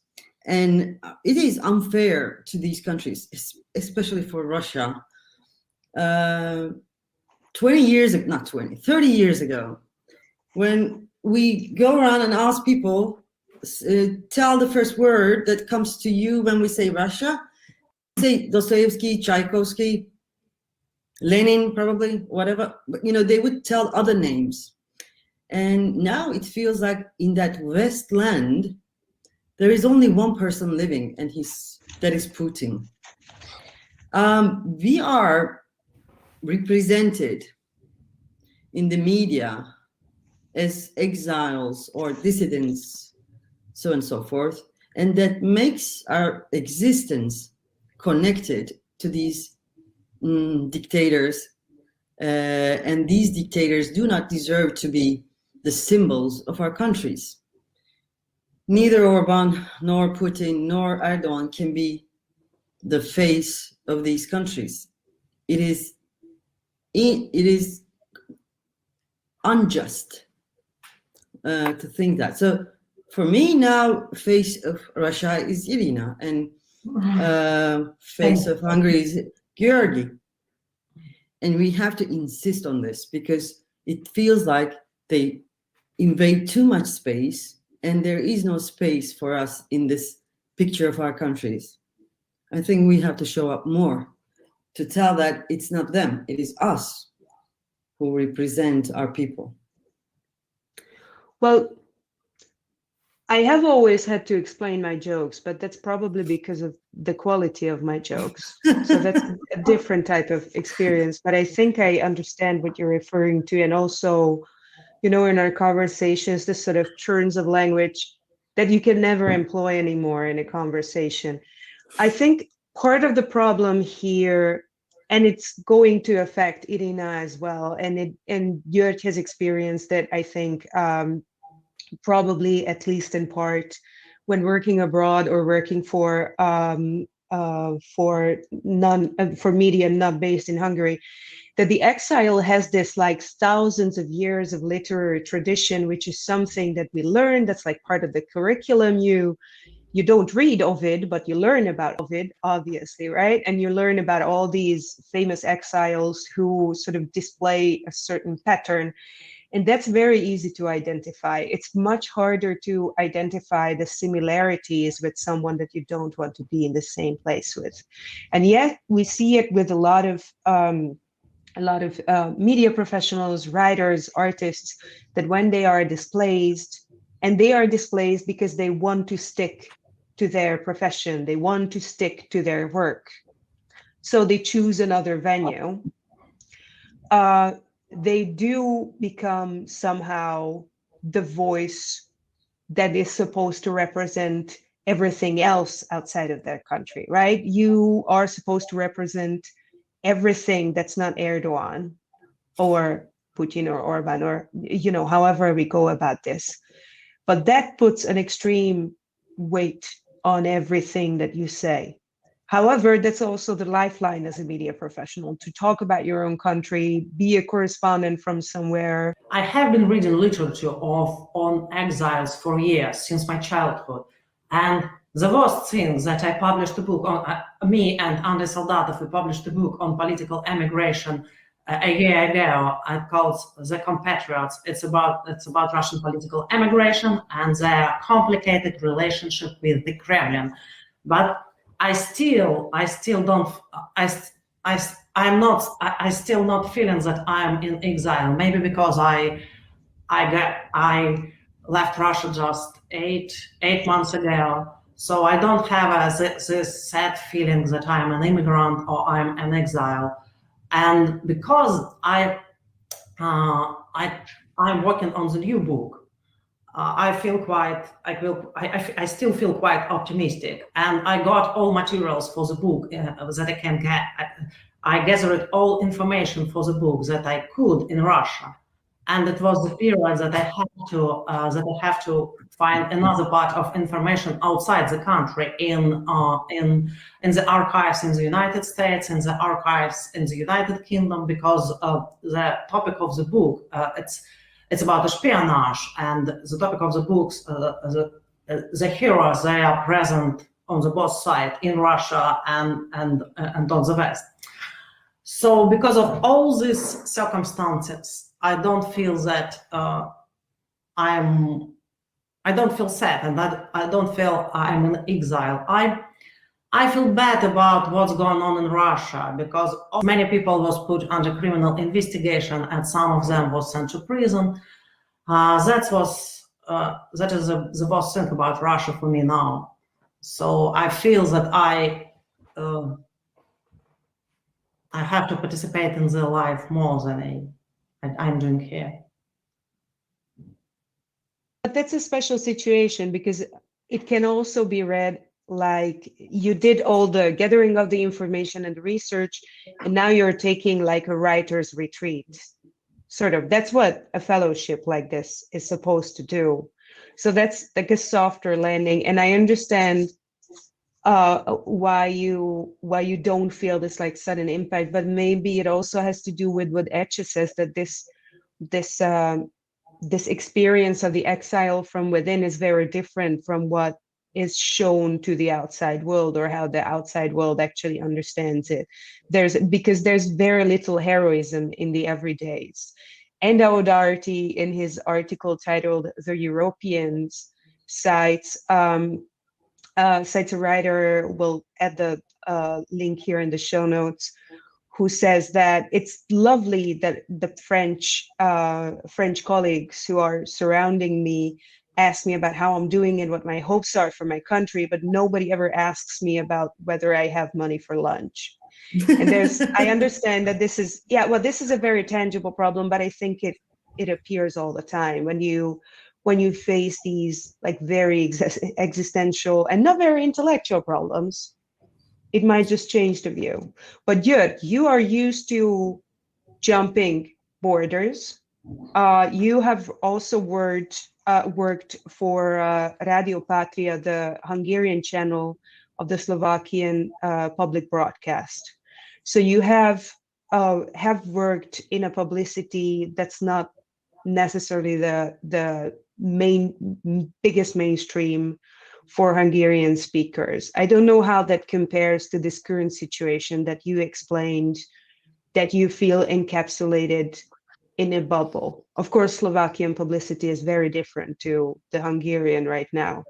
How do you feel that these borders or these schisms inform your work? Or can you maybe draw on working for the Slovakian public broadcast for your work right now, working in Hungary, but in a very isolated sort of island in independent media?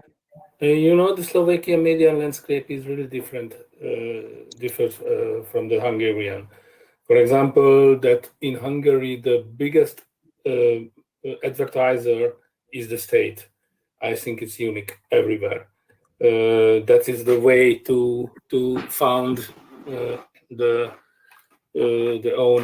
media oligarch own media companies from the state budget, and it's not in Slovakia.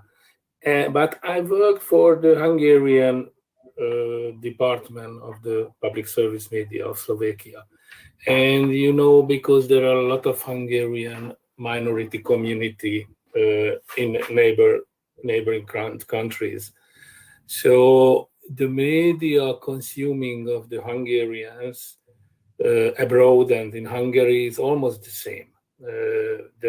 They use the Hungarian media as well, and it's very important part of the Orban regime to use this virtual nation unity with the Hungarians abroad to export the client system in Hungary. And the Hungarian minority communities are becoming the part of the Hungarian regime as well. And sometimes I feel that when I work there, as I worked at home, there is a filter bubble for the Orban fans, and there is another filter bubble who is in the opposition. Etche, you do point it out multiple times that you are only asked about your personal story, whereas your professional choice or your choice as a writer, as a journalist, is to tell the stories of others. So how do you access those others now that you say that your primary experience is being on your own, or as you wrote in your in the article that the viewers can also read in Eurozine, titled "The Paper Pain," I am what I write.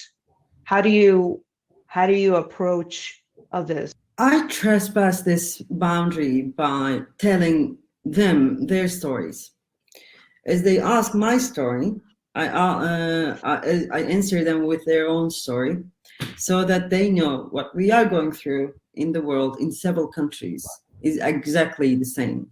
Although Georgi says that countries are different, which is true, what we are going through is exactly the same thing. We are witnessing the morbid symptoms of a collapsing regime, and one of the morbid symptoms is this Putin's of our age, or Netanyahu's of our age.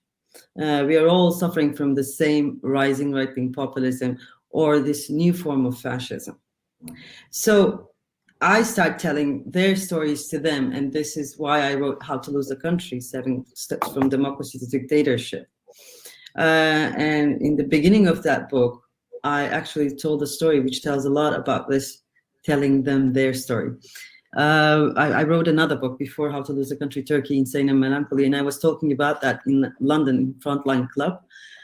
And I was telling about Turkey and how we suffer and, you know, the oppression and so on. And then after I was finished, there was this one woman in the audience. She brought her hands together and with this, you know, very compassionate voice, she asked me, "So what can we do for you?"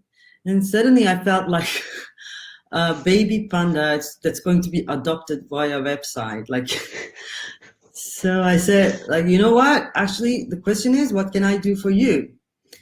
And that, you know, question and my answer created How to Lose the Country. Because Western, especially Western European countries, sorry, they have this illusion that they are immune to what we have faced in Russia or Hungary or in Italy or in Turkey. They think that these are crazy countries anyway. Anything can happen. They have all the reasons to explain why that happened in that country, not in their country, not in their own country. At least this was the case in 2016 when I started writing the book, and I published How to Lose a Country in 2019. And by the time my prophecies, so to speak, were coming true, Boris Johnson was the Prime Minister of England. Trump is still a specter that's haunting White House. And in Germany and in France, the center is barely holding, political center. So every country is going to taste this poisonous malaise of our age, this new form of fascism. So it's not easy to hear your story from a woman who has curly hair and who is talking this horrible English with this horrible accent. So they were like thinking that, okay, this woman is like the Cassandra and there's nothing that we can, take seriously. And then it took me 2 years. And then after 2 years, in 2021, suddenly my book became very timely and super popular. Why? Because they finally believe that crazy countries have not been crazy in the beginning.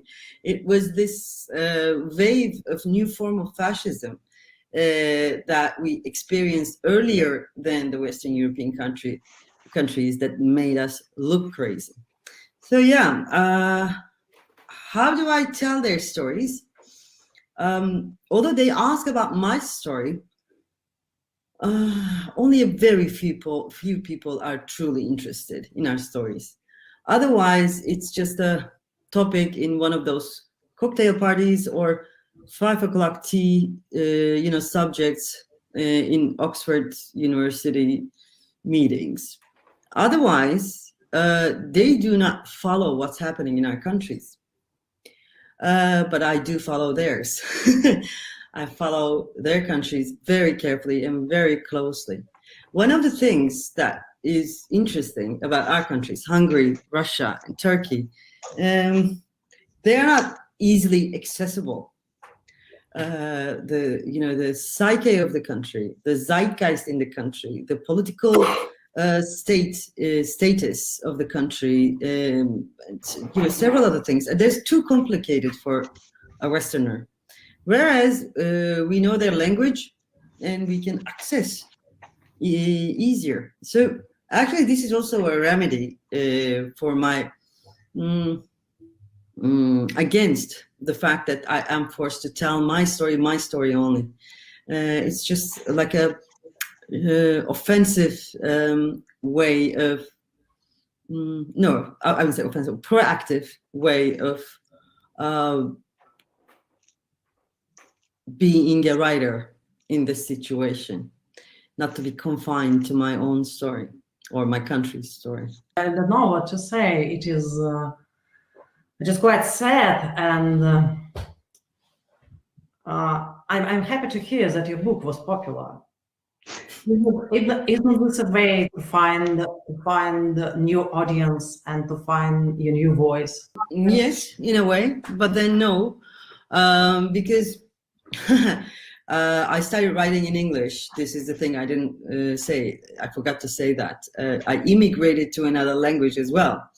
I haven't written in English until this book, the first time I wrote a book originally in another language. So yes, it is a way to find a new audience, but it is also a way, it's also a big compromise, because I've been professionally writing since I'm 19. I published more than a dozen of books in Turkish, novels, journalistic books, and so on.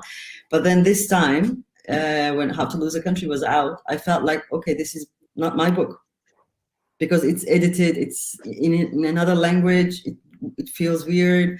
I couldn't own the book until 2 years, until very recently, actually. And yeah, so it's a big compromise on a level to protect my dignity on another level, because, otherwise, if I kept on writing in Turkish, only in Turkish, I think my dignity would be damaged, would be kept damaged. This is a very long, personal, and quite deep matter, but it is not sad. There's nothing sad about my situation. If I'm making it sound sad, it's my mistake. There's nothing sad. It's good.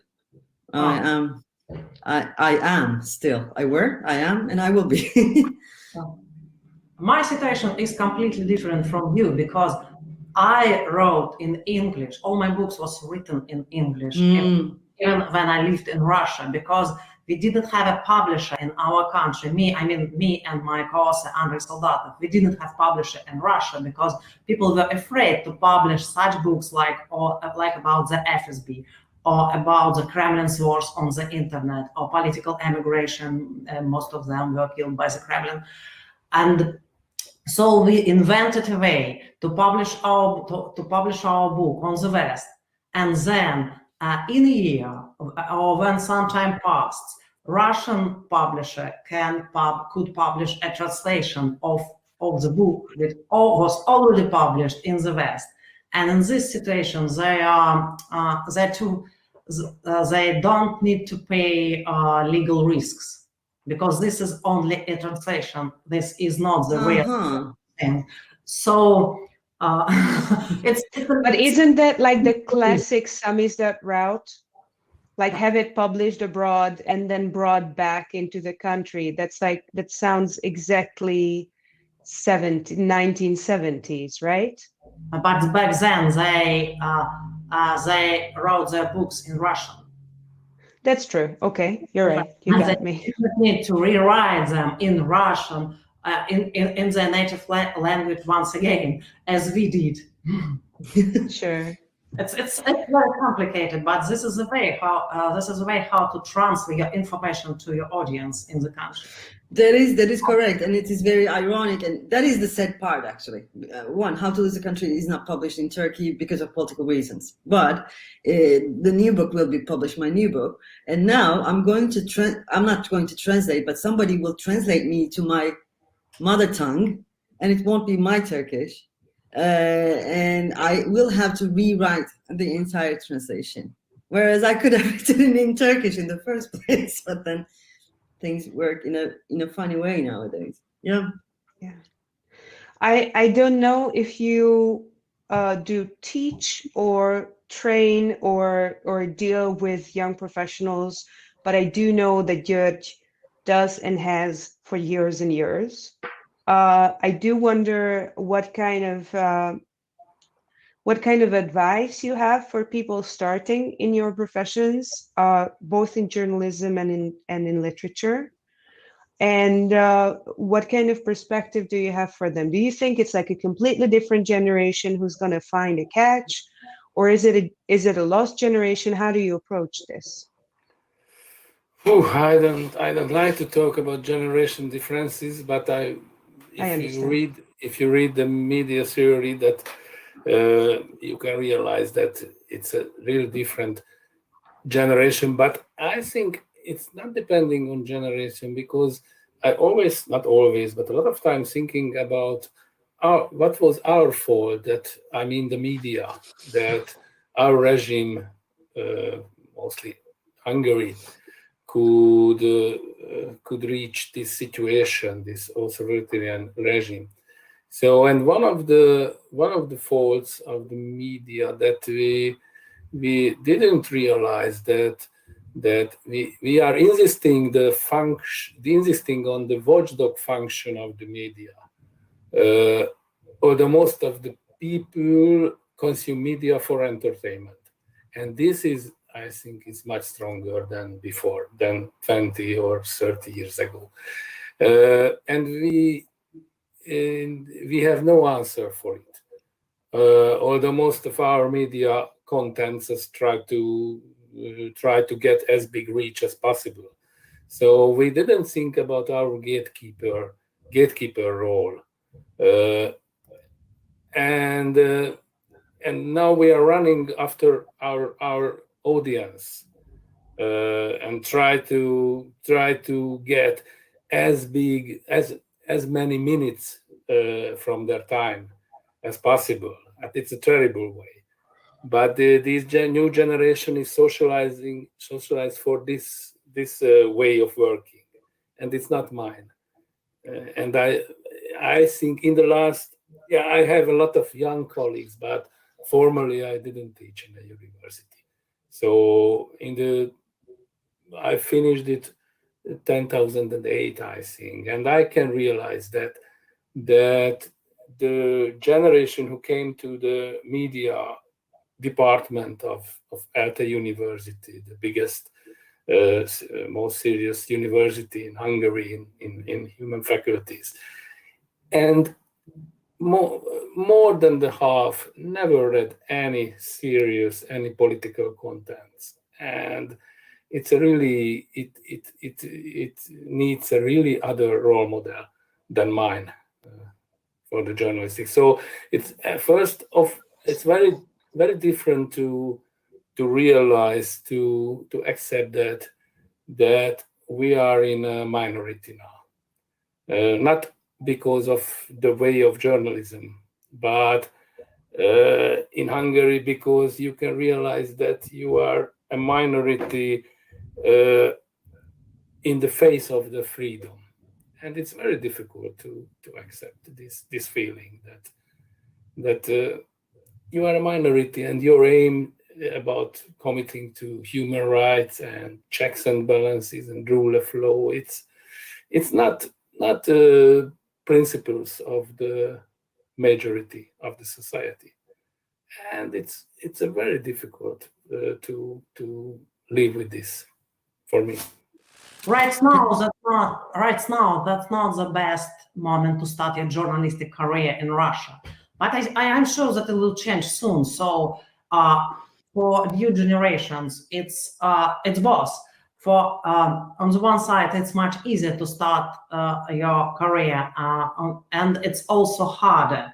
It's easier because now you can find a lot of information on the internet, and you can get access to databases, and you can produce a really thrilling and great investigation, not having people's sources, which is always a problem. When you are 20 years old, people don't want to talk to you, and you have put a lot of efforts and spent many months or years getting in touch with, I don't know, real people who possess information. But now you not always need this. You can go on the internet, can pay a little for databases in Russia. You can get access even, I don't know, all kind of information about people, about their property, about where they live, where they go, what they use every day, even their bank accounts. So it's and it's amazing. So it's possibilities. You can became famous for, I don't know, for a few months.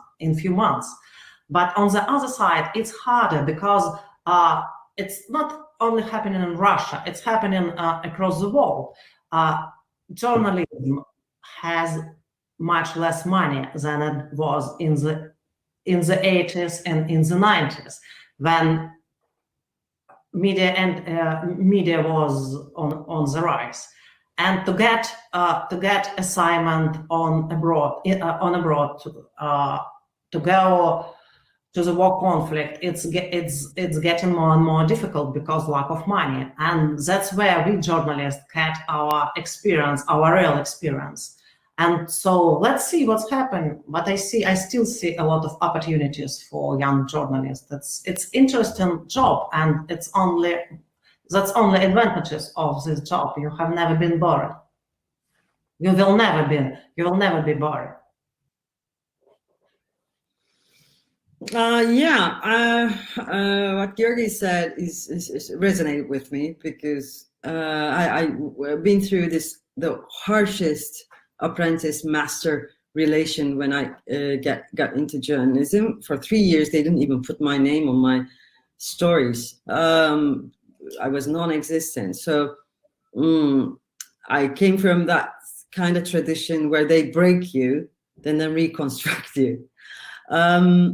But now, to be a news person is to be somebody, because it's not like before, as Georgi said, and we don't have institutions behind ourselves now, behind journalists. Journalists are one-man shows, or doing guerrilla tactics to survive and to make news. And it is also very embarrassing, shameful, if you come from the old tradition, to look for the audience, to beg the audience for another minute. But it is journalism as an institution is transforming. I think the young generation will do it differently, and more dedication will be required to do journalism. And I think only those who cannot not live without doing journalism will be journalists. It won't be a profession. It will be a commitment, I think. And this will make journalism a bit different than, our generation did it. Going to Sorbonne, which is very important to me, because I went through the war zones as well as a journalist, but then there was the institution behind me. I knew that if something happened, they would take me with the whatever fucking helicopter or something. Now, freelance journalists do not have that. That's why I'm saying guerrilla tactics will be more prominent, not warfare guerrilla tactics, but in terms of doing journalism, guerrilla tactics will be more prominent, and journalism will require more commitment. So I think we're going to see some die-hard journalists in coming 10 years. They won't, and unfortunately, they will have to run for the audience in the first period when they start doing journalism. But then I think they will be characters in our lives, in our digital sphere, that we want to follow. So journalism is evolving towards something very interesting. I remember I was in Tahrir when Tahrir was happening, and also in Gezi in Turkey when the uprising was happening. And same thing happened in both places. People turned to people who were there, they went to Twitter for somehow they found the sources, like real people talking from from Tahrir or from Gezi. They didn't turn to big logos like New York Times or CNN International. They turned to people, as if human chose human, not the logo. So I think this attitude will determine the journalism in coming generation. And I'm not necessarily pessimistic, but Georgi, you're right. It's not us. It's not us. It's different, because this generation is not embarrassed to advertise themselves. They are not embarrassed to sell stuff. They're not embarrassed to be inherently business people. And journalism was more like a vagabond, serious vagabond stuff when I was doing it. So yeah, it's going to be interesting. Irina, you were talking about how you went through quarantine, haven't you? Because quarantine in London was quite harsh, and we didn't have possibility to go anywhere. I mean, archives were closed, libraries were closed, editorial offices were closed. All my journalist friends, they worked from their homes, which is not very good situation for journalists. And we can meet people. We could meet people outside. And I made 100,000 walk along London, talking with people. That was quite new and interesting experience, because in Moscow we don't walk at all. We just meet each other and get into the cafe or anywhere to have coffee, to have fun, and walking. Given because we have a terrible weather for like 9 months a year, we are not walking. We don't like walking. So here, I have been walking a lot, and I got a lot of information from people walking. I don't know, and I got used to eat standing, and so it was all new experience. But I'm happy that now we can get back to the normal life and meet people physically and doing things offline, because Zoom, it's helpful in terms of gathering information, but it does not work like physical contact works. So I'm happy to get back to normal life. I did not get a lot of positive experience from lockdown. No, I can say so. Ece, you have said that your main contact in Zagreb is Mika Buljevic, head of Yes. Buksa there, and our board member at Eurozine. But otherwise, you're pretty isolated. How does it work out for you? What have you changed? I'm famous for my extreme self-discipline, but then, and I survived pandemic thanks to that. But then now it's taking its toll on me. And finally, in 2 years, I had the first in-person event with limited number of people, but still in-person event, and I was. I was quite stupid actually, because I really wanted to hug everyone in the audience and kiss them and like, thank you for coming. It was like, I realized actually, being a very asocial person normally, I realized that I need the people, even those people I don't know. I think this was quite groundbreaking for me, because I'm not known for my extreme sociability, to say the least. So yeah, I need people, and this is huge for me. Yuri, you had a very intense pandemic experience. You launched a print daily like a week before the first lockdown, which then basically killed the paper, as much as I understand. And now you're working with Radio Free Europe. You love doing the sort of day-to-day work of a journalist that you haven't done as an editor-in-chief in this sense? It's a very practical knowledge to to teach the young colleagues and to show them, see the media in a part of a big one, as an industrial, as a political actor, as an ethical or one.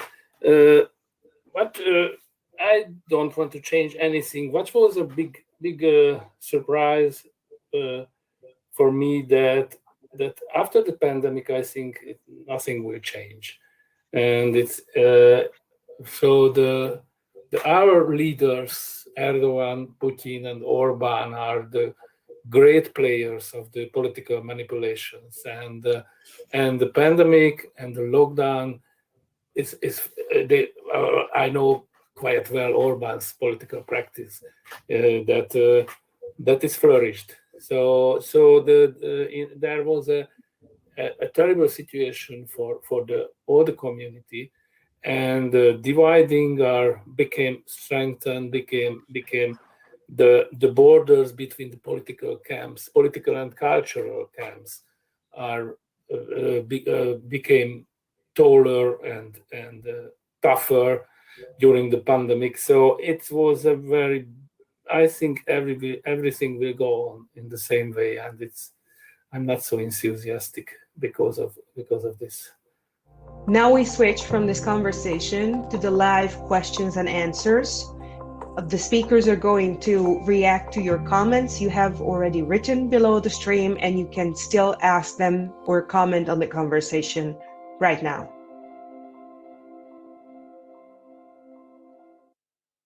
Welcome back. We're hoping for less technical glitches than just an hour and a half ago. And our speakers are with us. Hello and welcome. Now, Etche does have a limited time, so we are going to start with her in the questions and answers. And our colleague, Sarah Vering, our editor, has something that she has to ask Etche already. Come on, Sarah. Great. So my question... Well, I can see that I'm losing my head if I'll just go on my knees. No worries. Yes. So my question actually ultimately can be for all of you, but I'll start by mentioning something you spoke about, Etche. You recounted this moment when you were on the border, and that terrifying moment when you thought your passport might be taken away from you, and you ended up being involved in a selfie moment. And it seems to me that experience was where you feared for your personal safety. Your freedom of movement could have been taken away from you in that pivotal moment.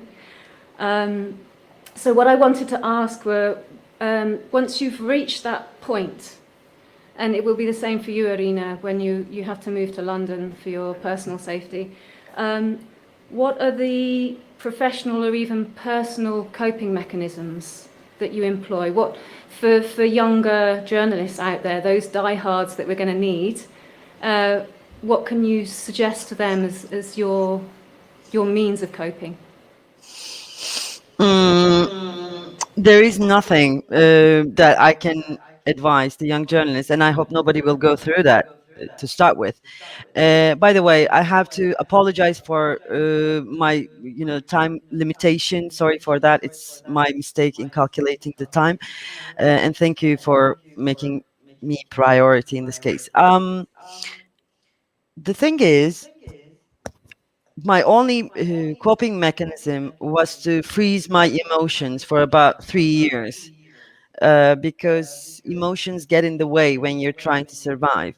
But then I realized that I developed a survival morality of survival, and that morality is not a very convenient morality to embrace your own fragility. I'm sorry if I am being too emotional when I'm answering this, but that process is an emotional process as well, because you're also dealing with the feeling of guilt, because many of your friends, fellow citizens, are in the country still, and you're leaving.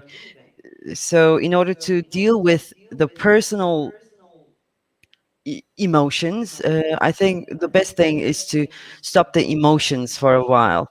We have been in this new age where emotions have been overrated. Everybody speaks about their emotions. During that time when I put my emotions in deep freeze, I realized that they have been really overrated, and there are actually, the abundance of emotions or expressions of emotions have concealed the fact that we also have ideas and goals and things to do and so on. So this is the only thing I can advise. Don't feel that much. Okay, but then you're saying that this deep freeze is useful somehow, or maybe you're thinking about another mode of approaching this. So maybe Well, not freezing them, but not thinking that that's all there is. Or how would you suggest we go about this?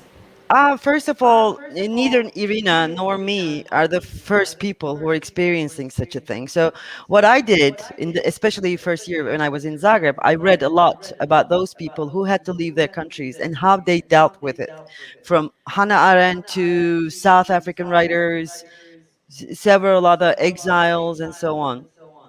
And I found people like me who found the word exile too much, too big of a burden to carry, and I followed, I searched for what they did. By the way, I'm hearing my voice, that's why it's a bit confusing. Yeah, but to go back in history and to see what people have done to survive this kind of situation is a great guidance, so to speak. Thanks. And I'm looking around whether here anybody has Could we another hear from question for Irina? Etche. Could we hear from? Sorry? Could we hear from Irina as well on this? Yeah, but Yeah, since please. Etche No, has no, no, no, limited please, time, I'm please go asking ahead. whether somebody has a direct question for her, or maybe we can ask also Irina, who at the time when we spoke, which was almost exactly a month ago, because we wanted to avoid technical problems, and some of them we actually did avoid. You said you didn't feel like you were in this very sort of poetic space of the castaway or the exile. But maybe that's also not something for the everydays. How do you go about this right now? You say that you have talked about how this impacts how you practice your profession, but how do you maintain sort of a peace of mind?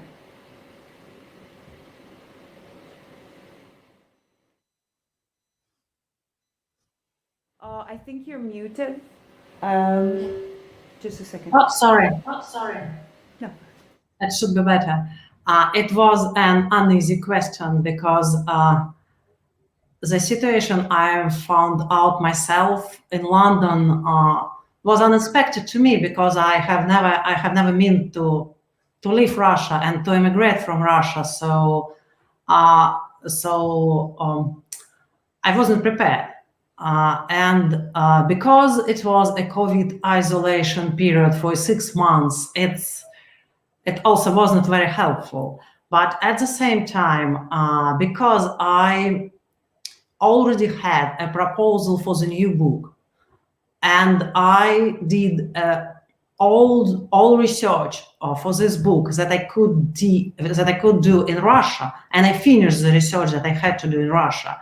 So it was nothing that I can find in Russia for the book. So I continue my research here in London, but it was not easy because archives archives were closed for 6 months, libraries were closed for 6 months. People, everybody can meet people only online. But I tried to continue to maintain giving interviews, asking people questions, and gathering information. That was my way to survive. I think for us as journalists, the only way to survive everywhere is to continue our work.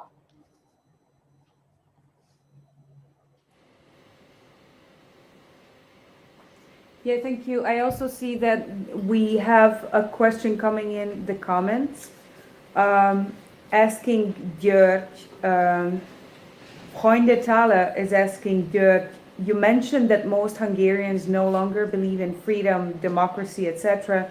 Can you talk a little about what if anything they do believe? Have they lost all their principles? I wonder whether Jut is here and it's just the image that we don't see. You can see me? See you, but I can't hear you. You can hear me, but you can't see me. I'm really sorry, but I don't know what's happening now.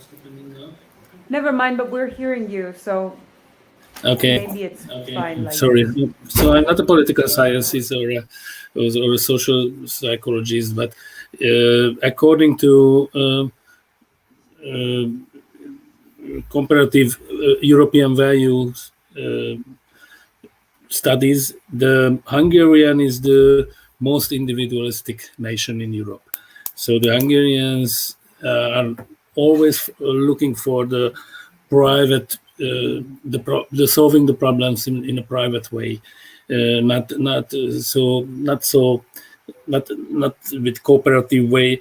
And in the last some years, when this strict anti-refugee political campaign started, it became worse and worse. So I think that most individualistic and it's very important for the Hungarians, again, according to this surveys, the safety, and this is which is very perfect for Orban, because he always save us, from everything, from the migrants, from Brussels, from everybody. You know, this kind of populist leaders. This is the typical agenda, and that's what I know that this is very important for the Hungarians, and I think to get the freedom in 1989 and 90, it wasn't a common feeling for the society. It was a kind of discussion between the elites, the new elite and the communist elites. There wasn't big demonstrations, or very few one, not like in Germany or in Romania where the revolution were. So this feeling, it's very important that we have now that feeling that we got the freedom and we reached the freedom. And there is a and the other thing that the most important was that in the 90s for the Hungarians to be a member of the European Union because of the way of level. So that material way, and of course the traveling possibilities as a worker, and that was the important, and not these values which could be the basic of the European Union, and which are that's what I could say. I'm really sorry about this comment. Yeah, no, it's fine. I think there's also like a disconnect between parts of the screen or the stream. I do see you on one screen and don't see you on the other, but let's just get past this because we have heard you. Thank you. And there are reactions here by George Blacke and Judith Wiggle Hall, but we also have a question coming from Annie from Ortopild, and also Sophie Kappelman-Wagner wants to ask Ece Temelkuran about something. Well, I mean, it really doesn't necessarily address anyone in specific, but just because you brought up this idea of like how important the idea of freedom is to Hungarians, I was wondering, maybe can you elaborate a little bit what the relationship between freedom and libertarianism is in this regard, and how one might abuse the other? I think this is for Georgi. No, it's for me. I think so. I think that's what inspired the question. That's true, but I think I would like to hear from all of you, really. Who starts? You start, Georgi. So the connection between I can't hear very well. Couldn't hear you very well. Connection between this sense of freedom or the demand for freedom and then libertarianism, or a very individualized sense of freedom.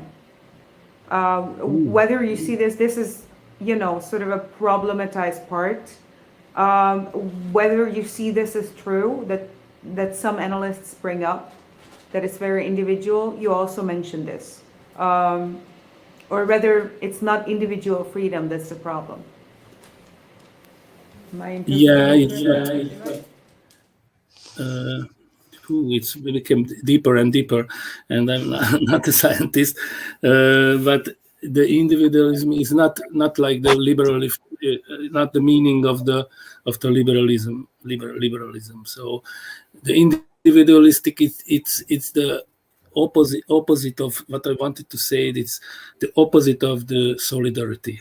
It's the opposite of the let's do something together. If you have a problem, I try to look for anybody else who has the same problems and try to do something together. And now in the Hungarian habit is try to find a way how to solve the problems, how to make a deal with somebody who can help me with the leadership or something like that. That's what I wanted to say, not in political philosophy meanings. Yeah, thank you. I also will be extremely selfish and use this opportunity for just a little bit of, well, in a sense, self-advertising. In Eurozine, you will find an article that was actually written for New Eastern Europe, titled "A Country of Grumblers," which is a short review of value research about Hungarians, which are rumored to be the most pessimistic country. So all the Hungarian sociologists weep about Hungarians being so gloomy.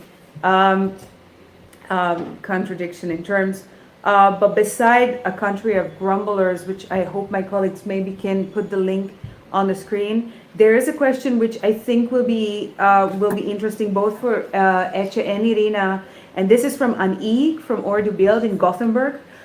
She's asking, what would you, all reporting from and on the south and east parts of Europe, say to or about the public sphere and journalism in the Northwest? How are we connected and what should we expect? Are we supposed to expect a similar new fascist development? I mean, can I mean that I'm not a specialist on South and Eastern Europe, so I can give an expert opinion on these issues, because what I see as an average reader or an average person, what's going on in this direction and between the Eastern and Southern Europe is a very sad process of when people are getting more and more right wing, and that's of course a pity. And the same thing had been happening in Russia for many years. Like 10 or maybe 15 years. People started in Russia. People started in the 90s. They adopted a very democratic and advanced view on the world. And after that, they wanted to be international, they wanted to be global, they wanted to be democratic. And after then went through some difficult economic period, and when a lot of people got very poor, they shifted their opinion and they started more and more right wing. So they started being nationalistic. That started being more they started concentrating, focusing on their own country and on their own purposes. They ethnic division also became very present in Russia, and the same I think happened. The same is happening in Europe, and that's a very sad process. And there are a lot of similarities between countries. Well, my main argument is that there is a global pattern among the countries, so it doesn't matter if it's southeast or northwest. I do think that this new form of fascism is actually inherent in the neoliberal system, and that the main contract of capitalism has actually damaged the main contract of democracy. That is why we are witnessing this, extreme right wing rise of extreme right wing. So no country is immune, and especially the most, so-called most mature democracies, such as England, Britain, or United States, they have already they are already witnessing this wave of right-wing populism or new form of fascism. That is why I do think that this is a global matter. Therefore, it calls for a global answer. That's why it calls for a global solidarity among the people like us. It is coming from the fact that we are witnessing a collapse of a system. That is why the morbid symptoms, as Gramsci once said, are arising. They're becoming more visible. Money laundering, the mafiosa type of entities within the government or in collaboration with governments, and right-wing populism. All these things are not specific to those countries that were supposed to be, weak democracies. So that is why actually we should be careful about the first symptoms of it. And the first symptoms is always this promising greatness by right-wing populists, or disturbing the political sphere and political narrative, and so on and so forth. So there are global patterns, and every country is witnessing it, witnessing this new form of fascism on different levels, in different ways. But the main morbid symptom is the same. We are witnessing a collapse, and this is why it's happening. Yeah, thank you, Etche, and I believe we're already sort of abusing your time, so we will let No, you go no. for now. I'm so sorry. I would love to fine. stay. Thank no, you. No, never mind. It's this is the thing with online calls. Most of our British contributors log on an hour late because we give time in Central European time, and in Central Europe we're supposed to be a little bit late in arriving and a little bit early in leaving. That's just how it goes. Thank you so much, Etche Temakuran, for joining us from Zagreb. Bye, And everyone.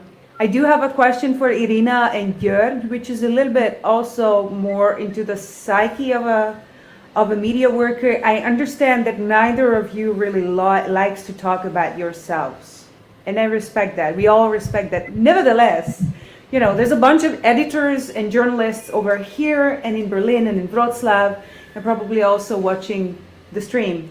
Hence the question, which Mika Bujevic, head of Buksa from Zagreb, is asking you.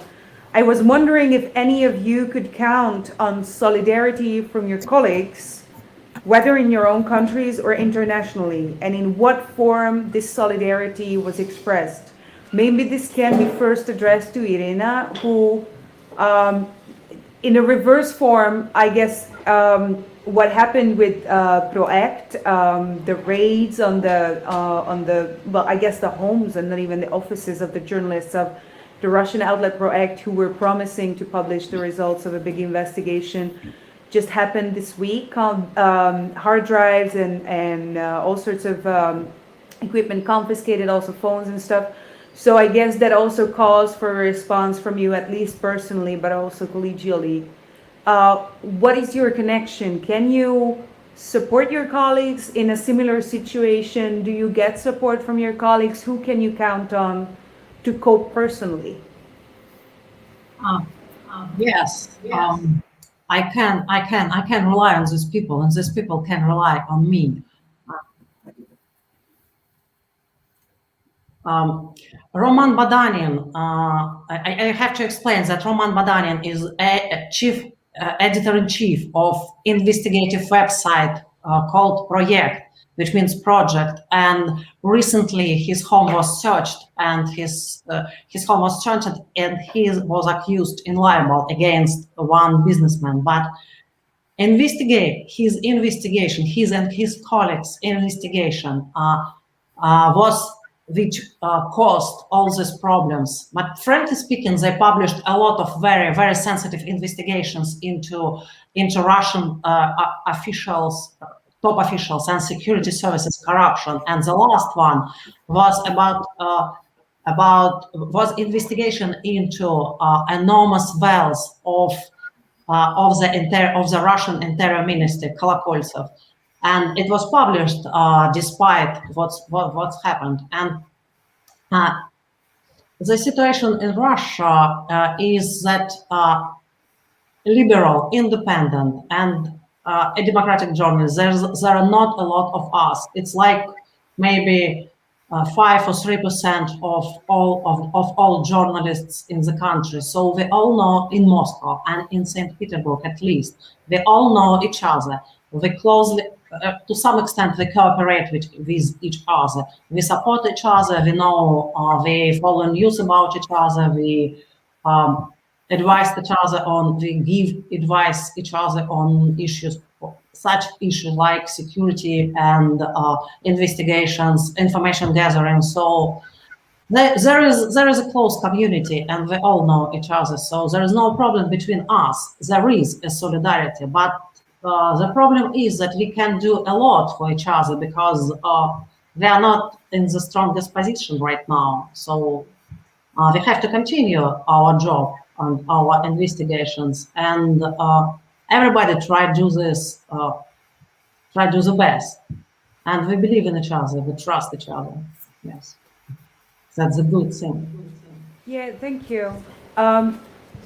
Yuri, Yevgeny, I think you also, you have your own experience, and you also know a lot about the experience of Hungarian journalists in the recent years, I believe, with outlets being closed down from one day to another, and colleagues trying to help each other out.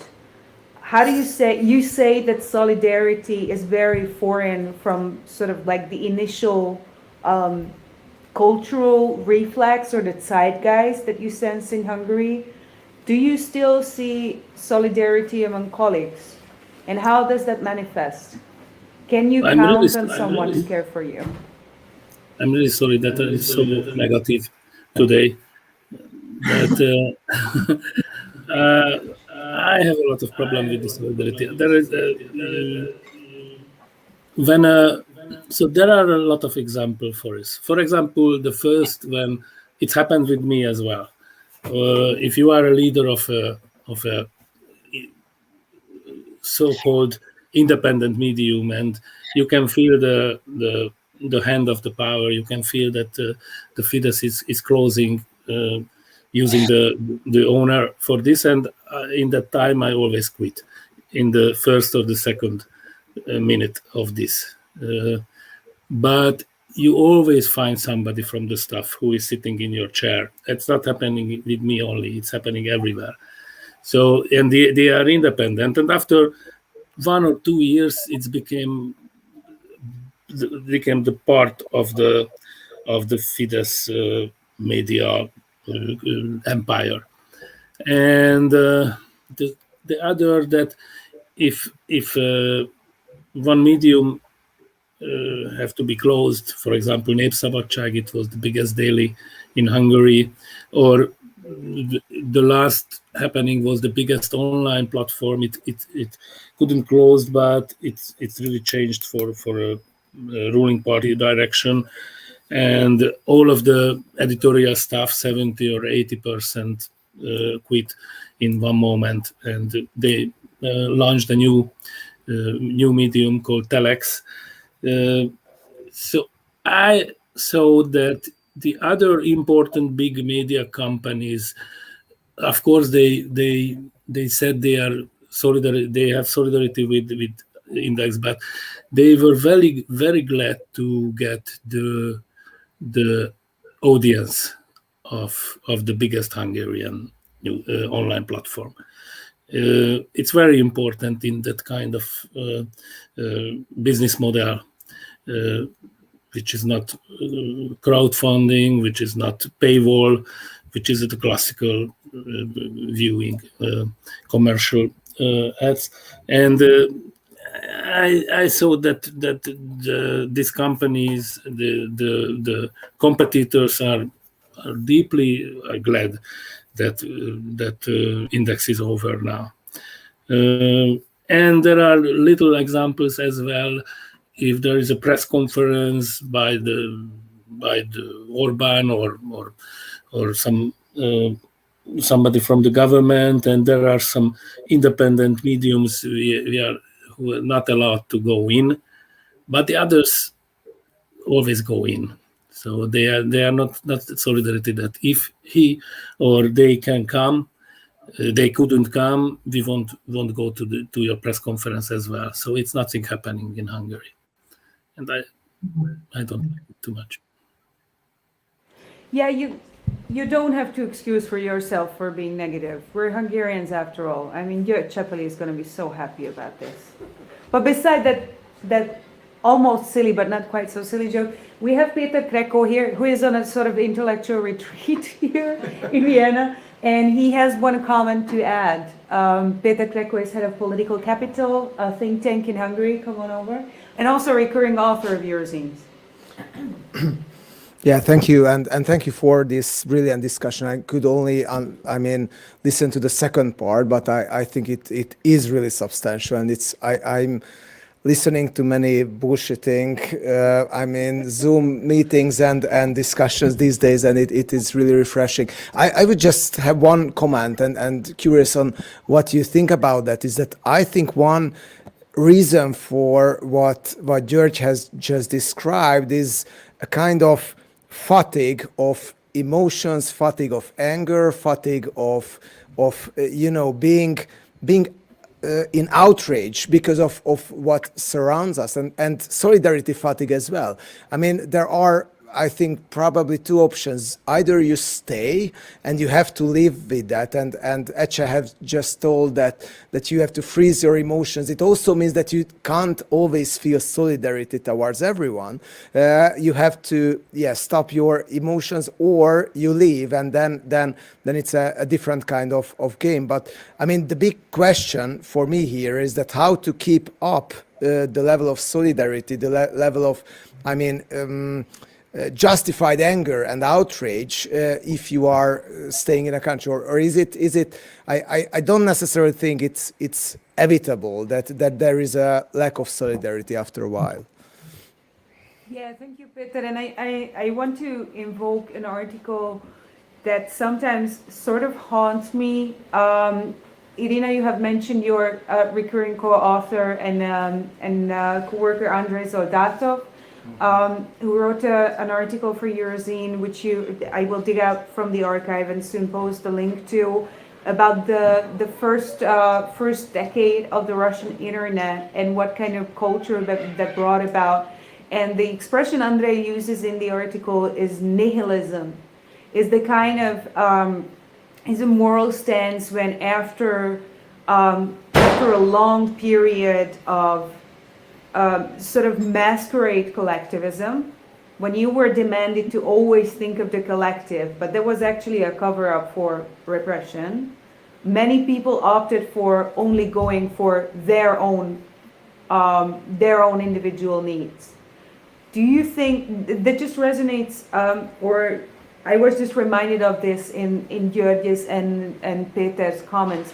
Do you think it has to do, or how does this apply to what you see in Russia, Irina? I know this is, it's a little bit hazy. It's not a very precise question, but I do think that somehow this approach of individually getting by is a key thing that Andrei identified, at least about the 2000s Russian liberal circles.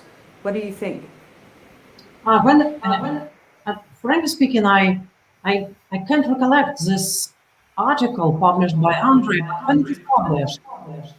It is now, the link is visible on the screen. It's called Paradoxes of Participation. And that because the situation has changed a lot. Yeah, let me check, just a quick. I do not know by heart. It should be written some years ago. Yeah, so it's late 2018, and this is about the attempted military coup of 1991, which then was prevented partially, reporting in a sort of very collective way through the early internet. Because I mean, Russia is a vibrant country, and since last year, when Putin pronounced himself a president for another 16 years, the situation has changed a lot, because before that, a lot of people tried to survive by their own and to survive themselves and their family individually. I mean, liberal people. I am not talking about the 60 or 70% of Russian population. But after all opportunities to elect the new president as a new figure was cancelled, people to some kind, they refused this conception to try to survive individually, and they started acting more collectively, because there is no way out right now from the situation until at least Putin won't go out. Will leave the position, and there is no way to survive individually. So people got more solidar, and people got more united, to my understanding. So, and in terms of the internet, the Russian internet also getting there are a lot of tools how you can organize protests and action in support of some kind of oppressed people on the internet, and all these options are still on the internet. So people using this every day. A lot of money. Last week, one liberal journalist got himself in a very difficult situation, personal situation. It was not connected with political situation, but as well. And he asked to gather money for him, and he literally gathered, like, he collected more than $25,000 for a few hours. So it's good. I mean, in terms of collective actions on the internet, it's getting better than it used to be. So do you answer your question? Yes, and also I guess there is no like very precise and concise answer to this, right? Because it's a sentiment. So we're not going to have like a percentage of solidarity in a given society. So I think, yeah, I think it does. I don't know percentage, but it's getting, in terms of solidarity, it's getting better. And you know, Medusa, which is the most popular liberal media in the country, a website, was labeled as a foreign agent recently, and it means that they were. It means that advertisers pull out most of advertisement from the website, and then they started collecting money public on the internet, and they got money for the next 2 months. So it's amazing results. For a few days, they got money for the next few months. This is amazing, because like 5 years ago we couldn't expect anything like that. That's maybe a very hopeful note to sort of end on, and that also reminds me of what Lukáš Fila, the managing director of Deník N, the Slovakian news portal, had to say on our November program, which I'm hoping that my colleagues will pull up and post here in the show notes and also on the screen. This discussion was titled Journalism Under Pressure. It's not a very different title, although a little bit different of a situation. Where he said that probably it's time that one can count more on the readers than they used to, that media can rely on their audience more than they traditionally have during the early times of the internet. Anyway, I really want to thank you for being here with us, and also during the rest of the discussion, Irina Borogan from London and György Kerényi from Budapest. All of us here joining from Vienna, from Wrocław, Berlin, and fully online. Thank you for your attention. There are some questions in the comment section left unanswered, but they can still be debated, and they can perpetually be debated in the comment section on Facebook and under the YouTube stream. And with this, we resume the 31st European Meeting of Cultural Journalists. Thank you for your attention, and good night. the barbecue is on, so we really got to go. Thank you for having me. Thank you. Thank you. I'm hoping that you can soon read something new from Irina Borogan. In Eurozine, we will be talking about the details very soon. Goodbye and good night. Goodbye. Bye. Bye. Bye.